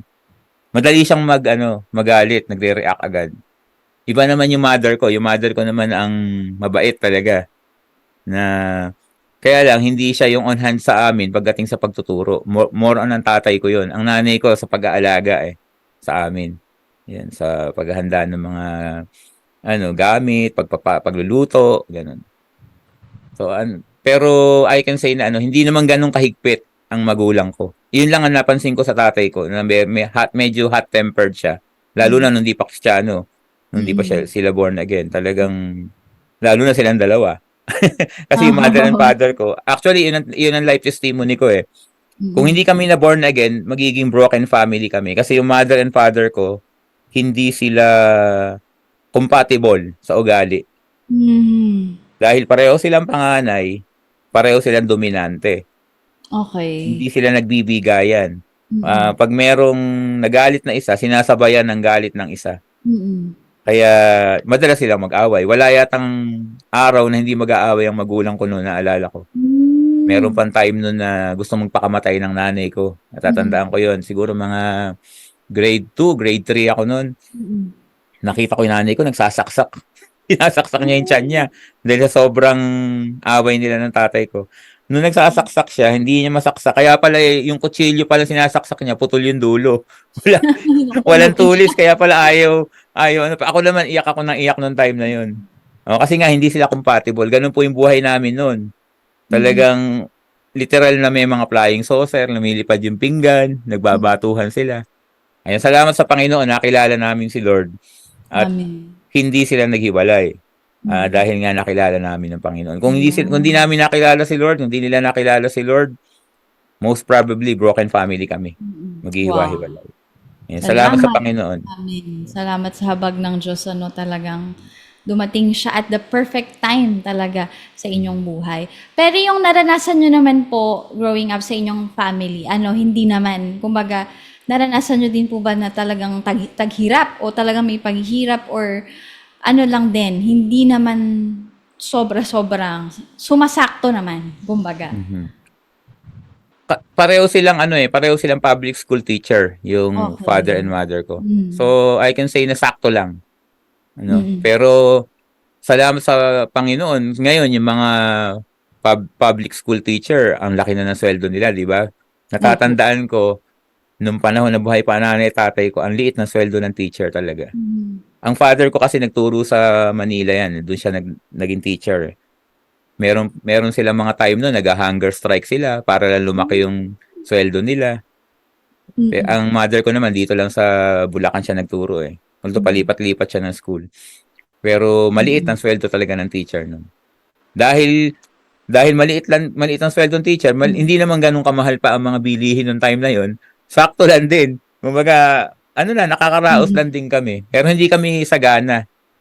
Hindi katulad ngayon. Siguro ngayon pagka ang magulang mo parehong teacher medyo nasa middle class na. Masasabi kong ganun. Oh, yes. Kasi lumaki na din po ang Lumaki na ang ano, sweldo ngayon. pero lumaki na din yung gastos. Ayun, lumaki nga rin din gastos. Gano'n. Pero dahil po do'n sa gano'ng karanasan or nakita ninyong karanasan ng inyong mga magulang, di niyo po naisip or talaga or plinano kumbaga na dapat maging instead of being a musician or gano'n, gusto ko maging ano ba, yung nurse, mga gano'n, yung mga malalaki yung sahod, hindi po sumagi sa isip ninyo yung gano'n? Ang una ko pong talaga pangarap nung hindi pa ako nagiging inclined sa music, maging piloto. O yun po talaga Oh. yung pangarap ko. Actually, nag-inquire ako eh. Bago ako pumasok sa TUP, nag-inquire Mm. ako sa PATS. Ayan, sa Okey. Airlink sa Pasay. Kaya lang, Mm. nung tinignan ko yung tuition fee, hindi namin kakayanin. Medyo Oo. mabigat. Kaya hindi po natuloy yun. Pero yun Hmm. talaga rin isa sa mga pangarap ko Mm. na alam kong makakatulong sa amin. Pero nung nagde-decide ka na, sige i-pursue ko na 'tong music career ko kumbaga yung or music education ko, hindi naman parang hindi nag-against, wala namang against sa parents mo na, "Naku walang Hmm. pera diyan sa ano, sa Yung father pag-aaral ko mo po, ng musika." yung father ko ayaw niya. Hmm. Ayaw niya nun. Kasi gusto niya ituloy ko yun dahil pinag-aral na niya ako ng electronics nun, gusto niya ituloy ko yun sa TUP ko. Mhm. Dapat mag-engineering ako. Ayaw niya nun. Kaya lang talaga kasi very active ako sa church nun eh. Kaya Mm. pagka nasa bahay, sasabihan ako ng tatay kong gano'n, medyo naiiba yung isip ko. Kaya lang, pagdating mo sa church, siyempre, kikilos na naman ng Panginoon, di ba? May May matatouch na naman bigayan yung yung heart, puso. matatouch yung heart mo, iiyak ka uli. Oo. Gusto mo talaga maglingkod sa Panginoon. Oo. Kaya pag-uwi ko na naman ng bahay nun, Grabe iba na labanan. naman. Oo, iba na naman. Ay, grabe labanan. Pero si Lord, yung commitment, passion para kay Lord ang nagwagi. Kasi andun yung puso mo eh. Yun Where talaga. you're, di ba, yung treasure mo, nandun talaga yung puso mo. So, um, Ang finally, oo, maisingit ko naman, yung mother ko naman, oo. ano siya, support siya sa akin kung ano yung gusto ko. Kasi yung mother ko, musically inclined nga siya dahil yung family niya, Okay. musically inclined. So, para sa kanya okay lang din na kumuha ako ng music at mag-aral ako. Actually, naging kasabwat ko pa siya nung Oo. nung ibinili niya ako ng nung sarili kong keyboard. Oo. Binigyan niya ako ng pera noon na hindi alam ng father ko. Ayun, yun sa mga naalala ko sa nanay ko. Saka isa sa ano ko yan, bukod kay Lord, number one fan ko ang nanay ko. Yun. Mga nanay talaga eh. Yan talaga lagi ang magpupush sa Ba ano. talaga nanay? Oo. Diba? Alam na yung gusto ng anak na. So, nakakilala kayo sa Panginoon because of your parents. Tama po. Sila talaga ang nag-akay sa inyo sa Yung Panginoon. sister ko actually ang nauna, yung pastora ngayon. Tapos sumunod na yung magulang ko. Tapos ako. Ako nun ngayon, kwento ko nga ganun, pa-attend. Ilang taon din ako uma-attend sa church. Pero hindi totoo sa akin. Pero syempre, natataniman tayo pagka nasa church tayo, Yes. Opo. natataniman yung puso natin. Hanggang sa dumating yung time na 1986 yun. 1986, Piyesta ng Bayan. Ang speaker namin sa church noon, si Pastor Lester Sanoy, kapatid ni Bishop Israel yun. Ayun, Okay. siya yung ginamit ni Lord sa akin na talagang tumanggap ako sa Panginoon. Tapos, at that time, na-baptize din ako ng Holy Spirit. Ayun, hindi ko makakalimutan yun. Nasa langit na rin po yun, si Pastor Lester. Oo. Wow. So, di ba kapag ka yung usually, no, yung mga musician, ilang taon ka pastor na nag-start ka yung ano ninyo, yung banda ninyo nung asado. At saka nung tumutugtog ka na sa worship team ng church. Yung asado, siguro 15 years old ako noon. 15, 16. Bata pa. Oo, high school yon. Tapos yun na rin yung humawak ako ng gitara. So sa kwento ko nga, wala pa kaming group noon dahil wala pa kaming gamit sa church. Unti-unti lang. Tapos, ito isang maganda sa buhay ko eh. Nung kinasal ako sa, yun nga, yung misis ko, no? Nung kinasal kami, 1996, ikinasal din ako sa ministry ni ni Pastor Lester at ni Bishop Israel. Sila yung nagkasal sa amin eh. Iyon din yung parang naging ordination sa akin being a pastor of music. Kinasal ako talaga na sa musika, kumbaga sa church, sa paglilingkod sa Panginoon, sa pamamagitan ng musika. Kasabay nung wedding namin. Oo, aba, talagang ibang klase. Set apart talaga for the music. Kaya siguro yung naging director ako ng church, ng music ay mga yun, kung 1996 kami kinasal kasi nag-enroll ako ng conservatory. Ano yan eh? Teka, 1990, nag-enroll ako sa Cathedral of Praise. 1991, nasa CEU ako. Yun, during that time, meron na kaming group nun. Ayun, na ako nun. Kumbaga, ako na yung music director ng church. Doon ako nag-start. Yeah. And usually, tinatanong ko, Pastor, kasi 'di ba, usually kapag mga kabataan, 'di ba? Kapag mga kabataan, tapos mga musicians, yan, tapos yung mga singers, 'di ba? Hindi may iwasan. At saka ang mga worship team, ang mga musically inclined na mga tao ay talaga mapagmahal. Mga mapagmahal. Hindi ba dumating sa iyong kabataan noon, Pastor? Ayan, na mayroong mga nagkakagusto sa iyo at nagustuhan ka din. Bago ka ikinasal, bago mo na ikasal, Pastor. Meron din, syempre, meron. Hindi mawawala yun. Oo. Pero hindi ko kasama sa music. Ganun. Parang sa mga youth. Ganyan. Ayan. Mga crush. At meron din tayong Nanonood si Bishop eh. Alam niya yung mga kwento nito eh. Bishop, ano na po ba kayo? Meron mga ganon na tukso-tukso tapos dahil nga kabataan pa tayo nun, parang may impluwensya pa rin tayo ng, di ba, yung sa secular, kung ano yung nangyayari sa secular. Dahil tinutukso-tukso, kinakagat ko naman. Kumbaga parang pinapaasa mo yung tinutukso sa'yo. At hindi talaga maiiwasan yun. Totoo yung sinasabi nyo na pag nasa music talagang ano yan, maraming nagkakakrush. Lalo na kung kabataan. Di ba? Pag nasa kabataan ka, magko-concert kami sa isang lugar. Pag alis namin doon sa lugar na yun, meron na mga kinikilig, mga kwento-kwento. Ay, may crush ako doon sa drummer, may crush ako doon sa keyboardist, sa bahista, yung mga ganun. Marami po yun. Hindi natin maalis siya sa kabataan eh. Kaya talagang hindi maiiwasan yan, ano. Pero, nakaligtas kayo doon, ano. Nakaligtas kayo sa phase na yun. Nakaraan na tayo doon. Paano nyo nakilala ang inyong may bahay? Ayun, ang kwento naman namin, misis ko, through church na rin. Actually, nung nakilala ko siya, meron din akong, before sa kanya, meron akong naging girlfriend na Christian din. Okay. Kaya lang taga-ibang church, taga-ibang lugar. Medyo malayo dito sa amin. Tapos nakilala ko yung misis ko, caroling namin. Kasi may mga time na uso pa ang caroling sa church eh. Ngayon, hindi na namin ginagawa yung caroling eh. Ewan ko lang yung ibang youth ngayon kung sa church. Pero noong kasi talagang uso yung tuwing magpapasko may caroling. At yung misis ko, siya yung naging guide namin dito sa Malolos. Taga dito siya. Teka, Pastor, bago maituloy. Nag-comment na si Sister Edna May Cruz. Kabisado ka love live ni Pastor Boy. Alam ba kayo? Pwede niyo po bang ikwento? Sabi ni Dennis Santos, baka heart drops yarn direct. Kaya, sabi ni Kuya Sam, may tanong tuloy si Kuya Sam, sabi niya, hanggang saan po abot ang grupo ng Asado? Naging crush ng bayan po ba kayo? Siyempre, banda sikat. Hindi po masyado eh. Kasi pang church lang kami eh. Siguro may mga, hindi na lang namin nabalitaan kung sino-sino yung mga may crush. Pero, yun namang Asado, binuo lang namin yun. Special number lang palagi kami sa church. Ganun lang yung namin dun.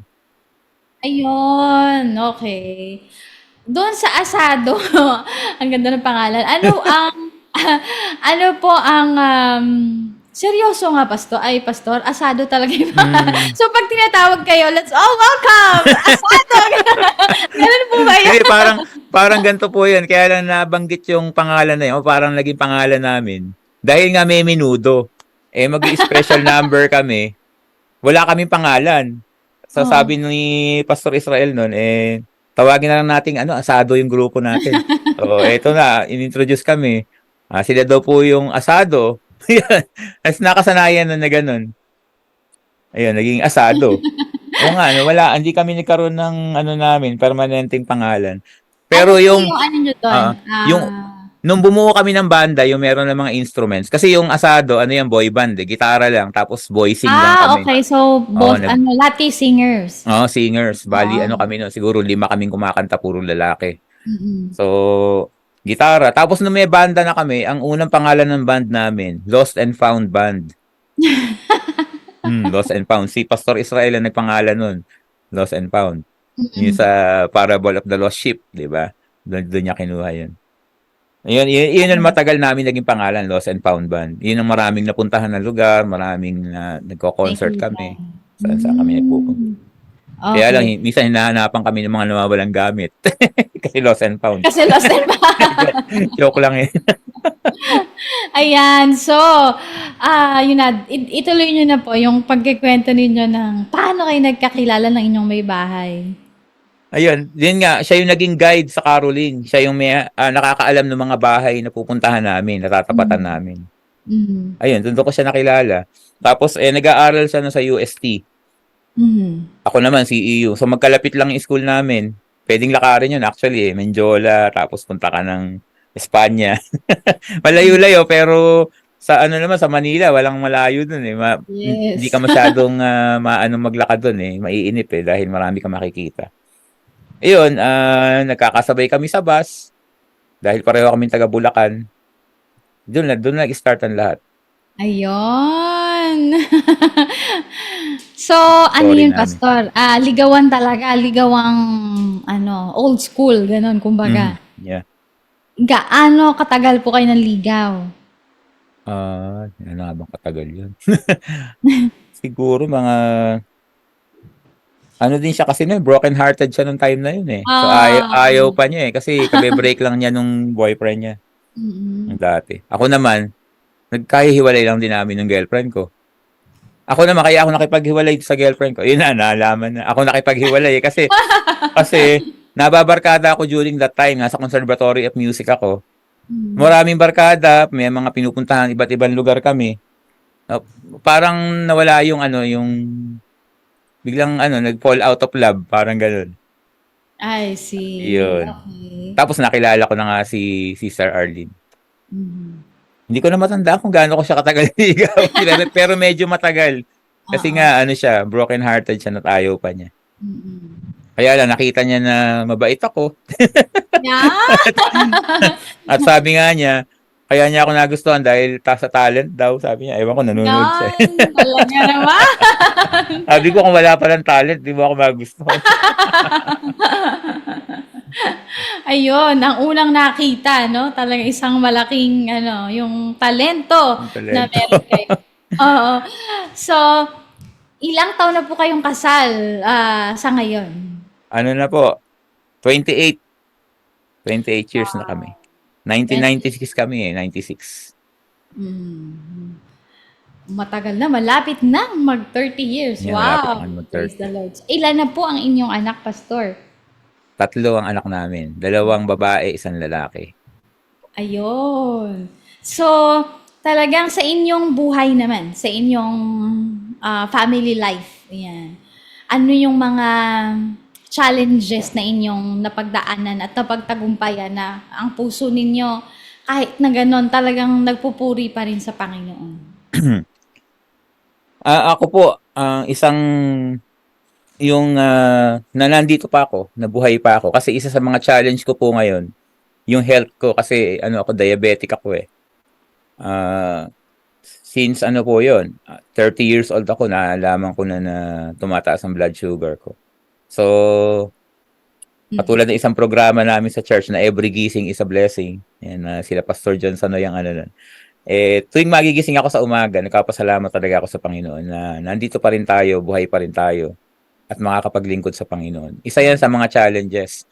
At ang pangalawang challenge, syempre, yung buhay na may pamilya, na alam naman po natin, ang pagiging pastor, hindi naman talaga malaki ang tinatanggap ng isang pastor. Talagang nabubuhay tayo sa pananampalataya sa araw-araw ng ating buhay. Salamat sa Panginoon dahil talagang tapat siya. Hindi ko nakita na pinabayaan ako ng Panginoon simula noon. Simula nung nag-aaral ako. Actually, may kwento ako na nag-aaral ako pag wala akong pang-tuition fee. Wala akong pambayad ng tuition fee. Minsan ginagamit ni Lord yung mismong dean namin. Dean ng conservatory, pinapautang ako para may pambayad ako ng tuition fee. Praise the May mga Lord. time na ganun. Kaya doon masasabi na napakabuti ng Panginoon. At hanggang ngayon, masasabi ko na faithful talaga ang Panginoon sa buhay ko. Marami talagang challenges, marami pa rin kaming pinagdadaanan ngayon. Hindi pa rin yung mga pangarap ko, mga gusto kong makuha sa buhay ko, wala pa lahat sa akin, hindi ko pa nakikita, hindi pa nagmamaterialize.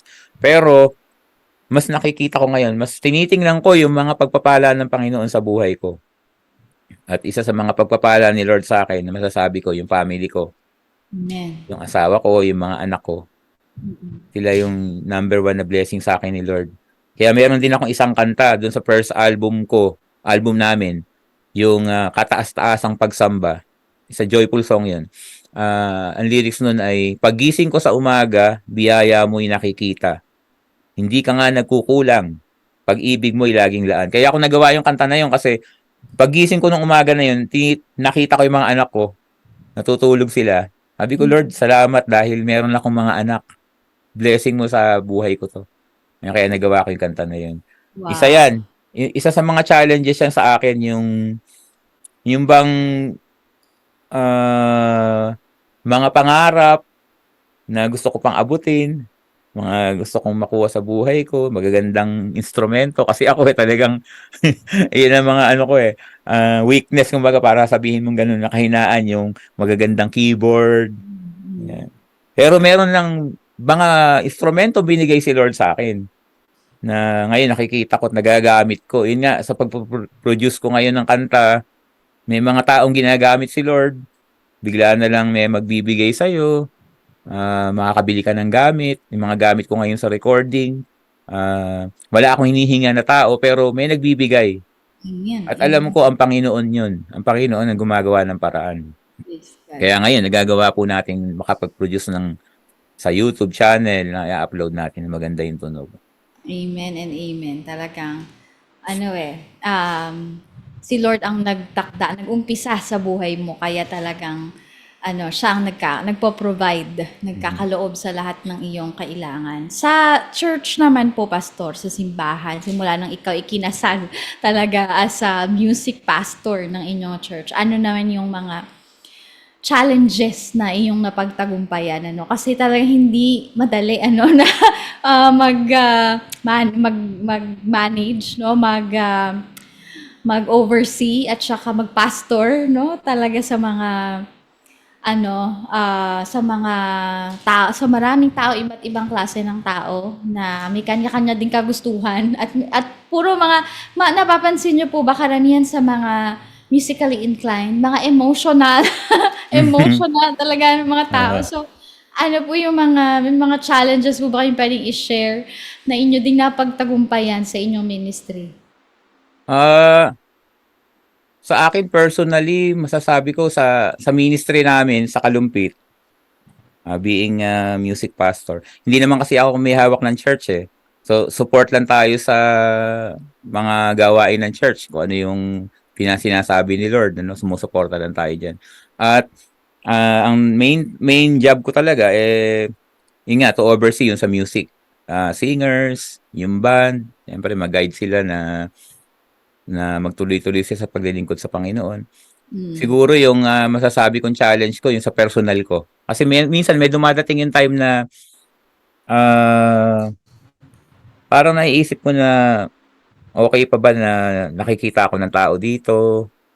Kasi ang tagal ko na po sa church. So masasabi natin na 16 years old ako, tumutugtog na ako sa church. 55 na ako ngayon June. Actually, magbe-birthday ako ng June 5. Malapit na yung birthday ko. 55 years old na ako nun. So, ang tagal ko na sa Advance church. happy Oo. birthday! Wow! Opo, ang tagal ko na sa church. Kaya minsan dumadating yung time na okay pa ba na ganito pa rin ang ginagawa ko. Tumutugtog, kumakanta, nagko-compose, nagli-lead, na tinuturuan sila. Lalo na pag may naririnig ka na mula sa iba. Kasi minsan meron akong nakausap na pastor. Nagulat siya kasi matagal na niya akong kilala. Sabi niya sa akin, hanggang ngayon, iyan pa rin ang ginagawa mo? Sabi niya, hanggang ngayon tumutugtog ka pa rin? Na parang ibig niya sabihin, hindi ka ba magle-level up? Parang sa isip ko tuloy, bakit hindi ba hindi ba paglilingkod sa Panginoon tong ginagawa ko na tumutugtog ako? Ano? Sa akin deep inside, medyo yon, parang nag-isip din ako. Sabi ko, oo nga, ang tagal ko na, ganito pa rin yung ginagawa ko sa church. Ano kaya ang susunod na hakbang na gagawin ko o anong susunod na ipapagawa ni Lord sa akin? Ay, kaya na-overcome ko po 'yon dahil sa ikikwento ko to, yung may panaginip kasi ko at medyo may babalikan din ako isang kwento pala na gusto kong umalis sa church. Yun, siguro mga year 1990s na yun. Gusto kong iwanan ng ministry or iwanan yung church. Lilipat ako sa ibang church. Tutugtog ako sa ibang church as an employee. Sesweldohan ako doon sa church na yun. Nag-apply ako at natanggap na ako. Tapos, tumugtog ako 1 linggo doon. Nung tumugtog ako, ang iniisip ko yung Kalumpit. Tapos, nung gabi na yon, na naginip ako, ang panaginip ko, may backpack daw ako, lumalabas ako ng church namin. So, ibig sabihin, may backpack ako, paalis ako ng church. Nung palabas na ako, narinig ko raw yung mga musician, kumakanta, tumutugtog ng secular song. Mhm. Bumalik ako, pumasok ako sa loob at pinagalitan ko raw yung mga musician. Ba't kayo tumutugtog niyan? Sabi ko sa kanila. Tapos nagising na ako. After that, nagising ako. Pagising ko na, naisip ko nga na hindi ako pinapaalis ni Lord sa church. Mhm. Ayan, kaya na-overcome ko pag naaalala ko yung panaginip ko na yun. Ayan, yun po maganda eh. At sa buhay po natin, balikan po natin yung mga pagkakataon na merong pinakita si Lord, may revelation si Lord sa atin. Pag may dumadating na mga hinaharap tayo ngayon na problema o mga kailangan nating solusyonan. Katulad nga nung time na yun na parang nag-iisip ako, parang ayoko nang tumugtog, ayoko na rin kumanta. Naalala ko yung panaginip ko na yun. Tapos meron pang isang time, medyo down din ako, tumutugtog ako sa church. Siguro mga years way back, mga ilang taon lang to. Meron kaming guest speaker nun. Na-discern niya ako. Tapos pagtayo niya, sabi niya, itong si Pastor Boyet, sabi niya, matagal ko na nakikita to sabi niya. Matagal ko na nakikita. Youth pa lang ako, nakikita ko na siyang tumutugtog. Hindi niya alam nung time na yun, tumutugtog ako. Talaga ang bigat ng heart ko. Parang ginagawa ko na lang yung pagtugtog na yun out of ano na lang, yung dahil iyon ang trabaho ko, parang ganon, na magawa ko lang yung trabaho ko sa church. Pero wala na talaga yung heart. Sabi nung pastor, ipag-pray natin siya. Sabi niya ganon. Tapos nagpa-special offering siya. Pinabigay sa akin. Sabi niya, magbigay tayo ngayon sa Panginoon para kay Pastor Boyet. Oh. Ay,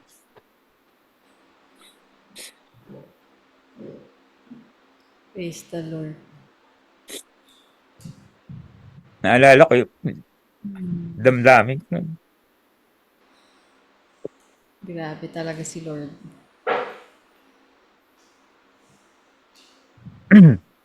Actually, hindi po yung pera ang ano ko doon. Ang nagpadulog ng puso ko yun. Hindi ako kilala, kung sabihin, hindi alam ng pastor na yun yung ano ko yung heart ko. Kaya si Lord talaga yun. Amen. Mm. Naiyak tuloy ako. Naalala ko kasi yung damdamin ko. Opo, yun talagang yung kabutihan ng Diyos na magpapadala siya ng tao na siya na mag-encourage, no? Muli yung gigisingin yung puso mo na kailangang mag-rise up once again dun sa panawagan niya. Talagang hindi man talaga alam ng tao, pero si Lord, wala talaga tayong maitatago sa Kanya. At wala talagang malilihim sa Kanya, lalo na sa Kanyang mga tinawag, sa Kanyang mga pinili. Talagang nandyan ang Panginoon na siyang He will surround us, no? He will surround us with His favor, kagaya ng ginawa niya sa buhay ninyo. So, sa mga panahon na may mga taong talagang nilalagay ang Panginoon, right people na nilalagay niya sa ating buhay para tayo ay makapanumbalik sa Kanya. Pero yung sa mga panahon, Pastor, na sige, bigyan niyo po kami ng insight ba? Sa mga panahon na yan, nagpapakanta kayo, nagpapaawit kayo, tumutugtog kayo, na yun, may kabigatan sa kalooban, may parang hindi naman every Sunday, 'di ba? Hindi naman every Sunday okay ka. 'Di ba? Na Oh, yeah. talagang gusto mo yung ginagawa mo. So paano niyo po talagang anong ginagawa ninyo kapag may dumadating ang mga ganyang panahon? Ito lang po masasabi ko. Pag bago ako pumunta ng church, parang kung minsan mahina ka, down ka, malungkot ka, marami kang iniisip. Pero lalo na pag nagpapakanta na ako, pagka nag-umpisa na ako tumugtog at kumanta, parang napupunta ako sa ibang dimension. At kumikilos ang Panginoon sa akin. Amen. Bago ko maibigay, sabihin bago natin mapangunahan ng mga tao, kailangan talaga tayo muna So, sa akin muna unang kumikilos ang Panginoon. Habang kumakanta ako, nagbabago talaga yung atmosphere sa akin. Sa akin pa lang personally, nababago. Pagka naramdaman ko ng presence of God, naiiba na talaga. Kaya pagkatapos nun, okay na naman ako uli. Malakas ka na naman pag nakapasok ka sa presensya ng Diyos. Actually, may isang song ako na nagawa tungkol diyan, yung kapag kasama ka. Nandun din po sa YouTube channel 'yon, pakinggan niyo na lang, kapag kasama ka. Ang lyrics ng kanta ay kapag binabanggit ang pangalan mo, damdamin ko'y anong tuwa at saya, pagkat ikaw lang ang aking mahal, sa puso ko'y nag-iisa lang. Tapos, sa tuwing naririnig ang tinig mo, damdamin ko'y biglang nagbabago. Ligayang tunay ang nadarama, lungkot ay naglalaho. Kaya ako nagawa yung kanta na yun dahil sa mga ganong feeling na kahit na down ako, pero pag narinig ko yung boses ni Lord, nagbabago lahat. At na-uplift ako at napapalakas uli. Ilan siguro masasabi ko na paraan para ma-encourage at mapalakas ka. Aside sa mga taong ginagamit ni Lord, si Lord mismo. Kaya ikaw mismo kailangan, wag ka mag-dwell dun sa mga time na ganun. Kailangan, kahit na mahina ka, pilitin mo pa rin. Pilitin mo pa rin maglingkod sa Panginoon. Tuloy-tuloy lang. Lahat Yes. naman talaga dumadaan sa panghihina eh. Yan. Pero hindi tayo talaga pababayaan ng ating Panginoon. At siya Amen. talaga, muli, He will hold our hand and raise us up para talagang magawa ang kanyang ipinagagawa sa atin. Kaya nga talagang kung sa ating sariling kakayahan ay talagang kapos tayo, hindi natin makakayanan na magtuloy-tuloy na gawin, 'di ba? Pero dahil sa grasya ng Diyos, sa presensya ng Diyos at sa banal na spirito ng Diyos, magagawa natin ang hindi natin kayang gawin. Kasi Diyos naman siya at siyang nag-utos sa atin at siguradong hindi niya tayo talagang hahayaan, no, na hindi natin magawa, hindi natin matungtungan, hindi natin malakaran, hindi natin mahawakan, yun, yung kanyang nais para sa ating buhay. Amen. So, Pastor, bago tayo matapos, ano po ang inyong encouragement? Yan, yung encouragement mo sa lahat ng ating mga ka-daily life sharing, lahat ng ating mga kasama ngayon sa live about dito sa ating pinag-uusapan na a heart of praise. Amen.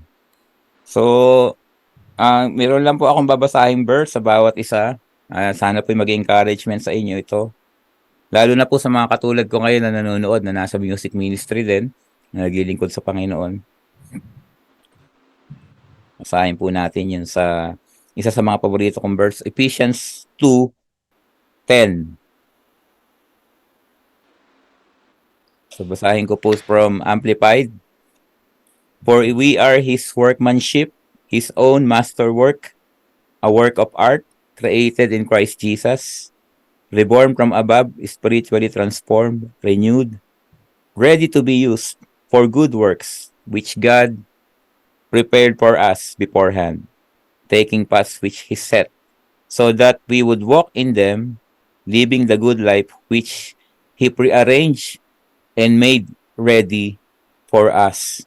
So unang-una po ay tayo po ay mga masterpiece ng Panginoon. At bilang mga masterpiece, meron pong pinapagawa si Lord. Tayo po ay mga na-born again na ngayon, kilala na natin ang Panginoon. We are created in Christ Jesus. Sabi dito, spiritually transformed na, renewed, at ready to be used. No? Lahat daw po tayo ay nakahanda ng gamitin ng Panginoon para sa mga mabubuting gawa, for good works, which God prepared beforehand, na sa simula pa lang, hinanda na ng Panginoon. Isipin niyo po yun, kahit hindi pa natin kilala si Lord, may nakahanda na mga mabubuting bagay na gagawin talaga tayo. Kaya, kung nasa ministry ka, kung pastor ka, nakikinig ka ngayon, o kung hindi ka man pastor, lingkod ka ng Diyos, Bible study leader, o kung ano man ang ginagawa mo sa church, pagpatuloy po natin na paglilingkod sa Panginoon. Kasi lahat po ng yan, lahat ng ginagawa natin ngayon, sa simula pa lang hinanda na ng Panginoon, beforehand. Yan po talaga yung pinapagawa sa atin ng Panginoon. At ang sabi pa dito ay, we must walk in them, that we would walk in them. Lalakaran po natin, living the good life. Lalakaran po natin ang pinapagawa ng Panginoon. At alam po natin lahat na kapag sumusunod tayo sa Panginoon, nilalakaran natin ang kalooban ng Panginoon. Siya po ang bahala sa lahat. Hindi niya tayo pababayaan. Katulad po ng inuulit-ulit kong sabihin, simula noon hanggang ngayon, hindi nagbago, Panginoon, sa buhay ko. And I believe, lahat po kayo, nung nakikinig ngayon, masasabi nyo na God is faithful. Kaya patuloy lang po tayong maglingkod sa Panginoon, patuloy tayong magpuri sa Panginoon, ano man ang dumating sa ating buhay, kahit humaharap po tayo sa problema, humaharap tayo sa mga struggle sa ating buhay, kahit na katulad po ng isang paborito nating kanta ngayon, yung Praise the Lord, di ba? Kahit na mayroong valley, ibig sabihin nasa mababang lugar ka, kahit nasa mountain, ibig sabihin na nasa time ng tagumpay ka, magpupuri ka sa Panginoon. Ano man sitwasyon ng buhay, magpuri sa Panginoon. Kaya sabi doon sa inawit ko kanina, kahit ano ang mangyari, laging aawit, magpupuri sa'yo. Ang sabi rin sa Galatians 6:9, di ba? Ang sabi doon ay, huwag tayo mapapagod sa paggawa ng mabuti. Kasi dadating talaga yung time na aani tayo kapag hindi tayo napagod. Lahat po ng mga inaantay natin, lahat ng hinihingi natin sa Panginoon, kahit na hindi mo pa nakikita ngayon yan, kung magpapatuloy ka sa paggawa ng mabuti, ano ba yung paggawa ng mabuti? So, yung paglilingkod sa Panginoon, yung pagsunod natin sa Panginoon, sa mga pinapagawa ni Lord sa buhay natin, yan po ay yung mga bagay na ginagawa natin na mabuti sa ating buhay. Huwag po tayong mapagod. Talagang tuloy-tuloy lang. At intayin po natin ang pagtugon ng Panginoon sa ating mga panalangin. Dahil ang ating pong Diyos ay singlayo lang ng dasal. Siya po ay tumutugon sa ating mga panalangin. At sa mga musician po na katulad ko, masasabi natin na sa church, being a church musician, hindi talaga tinitingnan natin doon ay pagkita ng pera. Pero dahil sa paglilingkod natin sa Panginoon, nakikita ni Lord lahat ng ginagawa natin Lahat ng paglilingkod natin, lahat ng sakripisyo natin. Siya yung bahala magbalik ng lahat. Hindi man tayo sumikat. Katulad kanina may nag-comment kung na-try daw ba ako sa TV. Hindi natin po nagawa yun noon, hindi natin ginawa. Mas masaya pa rin ang buhay natin kahit hindi tayo sikat sa labas. Mas maganda na kay Lord tayo sikat. At ang pangalan ng Panginoon ang pinapasikat natin. Meron ako hindi nabanggit sa kwento ko. Actually, nagkaroon ng time po na iniwanan ko ang ministry at nagpunta ako sa ibang bansa. Tumutog ako sa labas. Naging musician ako sa labas. Pero nung nandun ako, ang iniisip ko pa rin ay ang church at ang ministry ko sa Panginoon. Kaya nung nandun ako, gusto ko pa rin bumalik at umuwi. Kaya nga po, 3 buwan lang ako sa ibang bansa at bumalik tayo agad sa ministry. Nandito tayo uli. So, sa mga musician na kung nag-iisip kayo na parang nasasawa na kayo sa ginagawa nyo, napapagod na kayo, wag po. Basta magpatuloy tayong magpagamit sa Panginoon. Hayaan yung ang Panginoon ang kumilos sa buhay ninyo. Makikita ninyo, magugulat na lang kayo sa mga blessings na darating sa buhay ninyo. Amen? Marami pa pong mga pagpapalang hinahanda ang Panginoon sa buhay natin. Amen. Tayo ang kanyang workmanship, created in Christ Jesus to do good works, which God has prepared for us to do. So, gawin po natin yung mga bubuting bagay na yan. Praise Salamat God. po at pagpalain kayo ng Panginoon. Amen. Praise the Lord. Sabi po ni Tesha Ledonyo, may pagpapala sa pagsunod sa Panginoon. More power po, direct. Nakaka-bless po yung buhay ninyo. Asan yun? Grabe. God is awesome. Amen.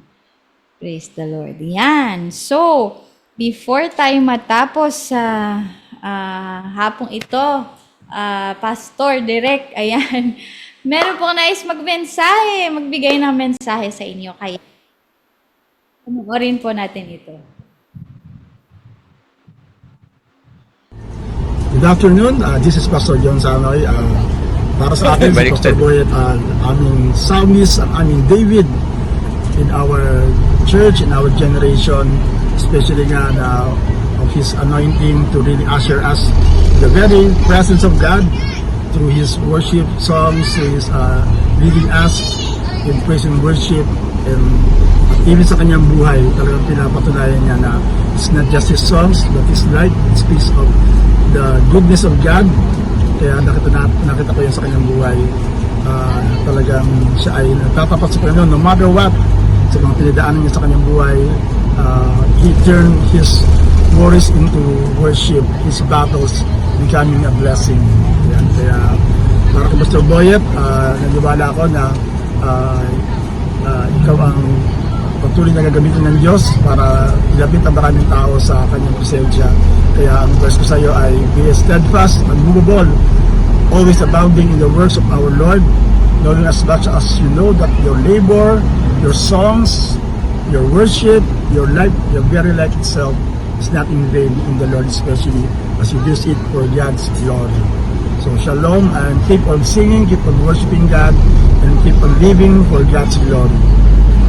Hallelujah. Amen. Amen. Ayan. Ano naman po, Pastor, ang masasabi ninyo, ayan, kay Pastor John, ayan, at sa lahat ng gusto ninyong pasalamatan. Sige po. Ayun, thank you, Pastor John. Salamat sa mensahe. At syempre, patuloy pa rin tayong maglingkod na sama-sama para sa ating Panginoon. At upcoming na rin po ang anniversary ng church ng Kalumpit sa June ay anniversary po. At marami pa po tayong gagawin sa ubasan ng ating Panginoon. At sa lahat po ng mga nag-comment na nababasa ko, salamat po sa inyong mga comments. Salamat sa mga nanood.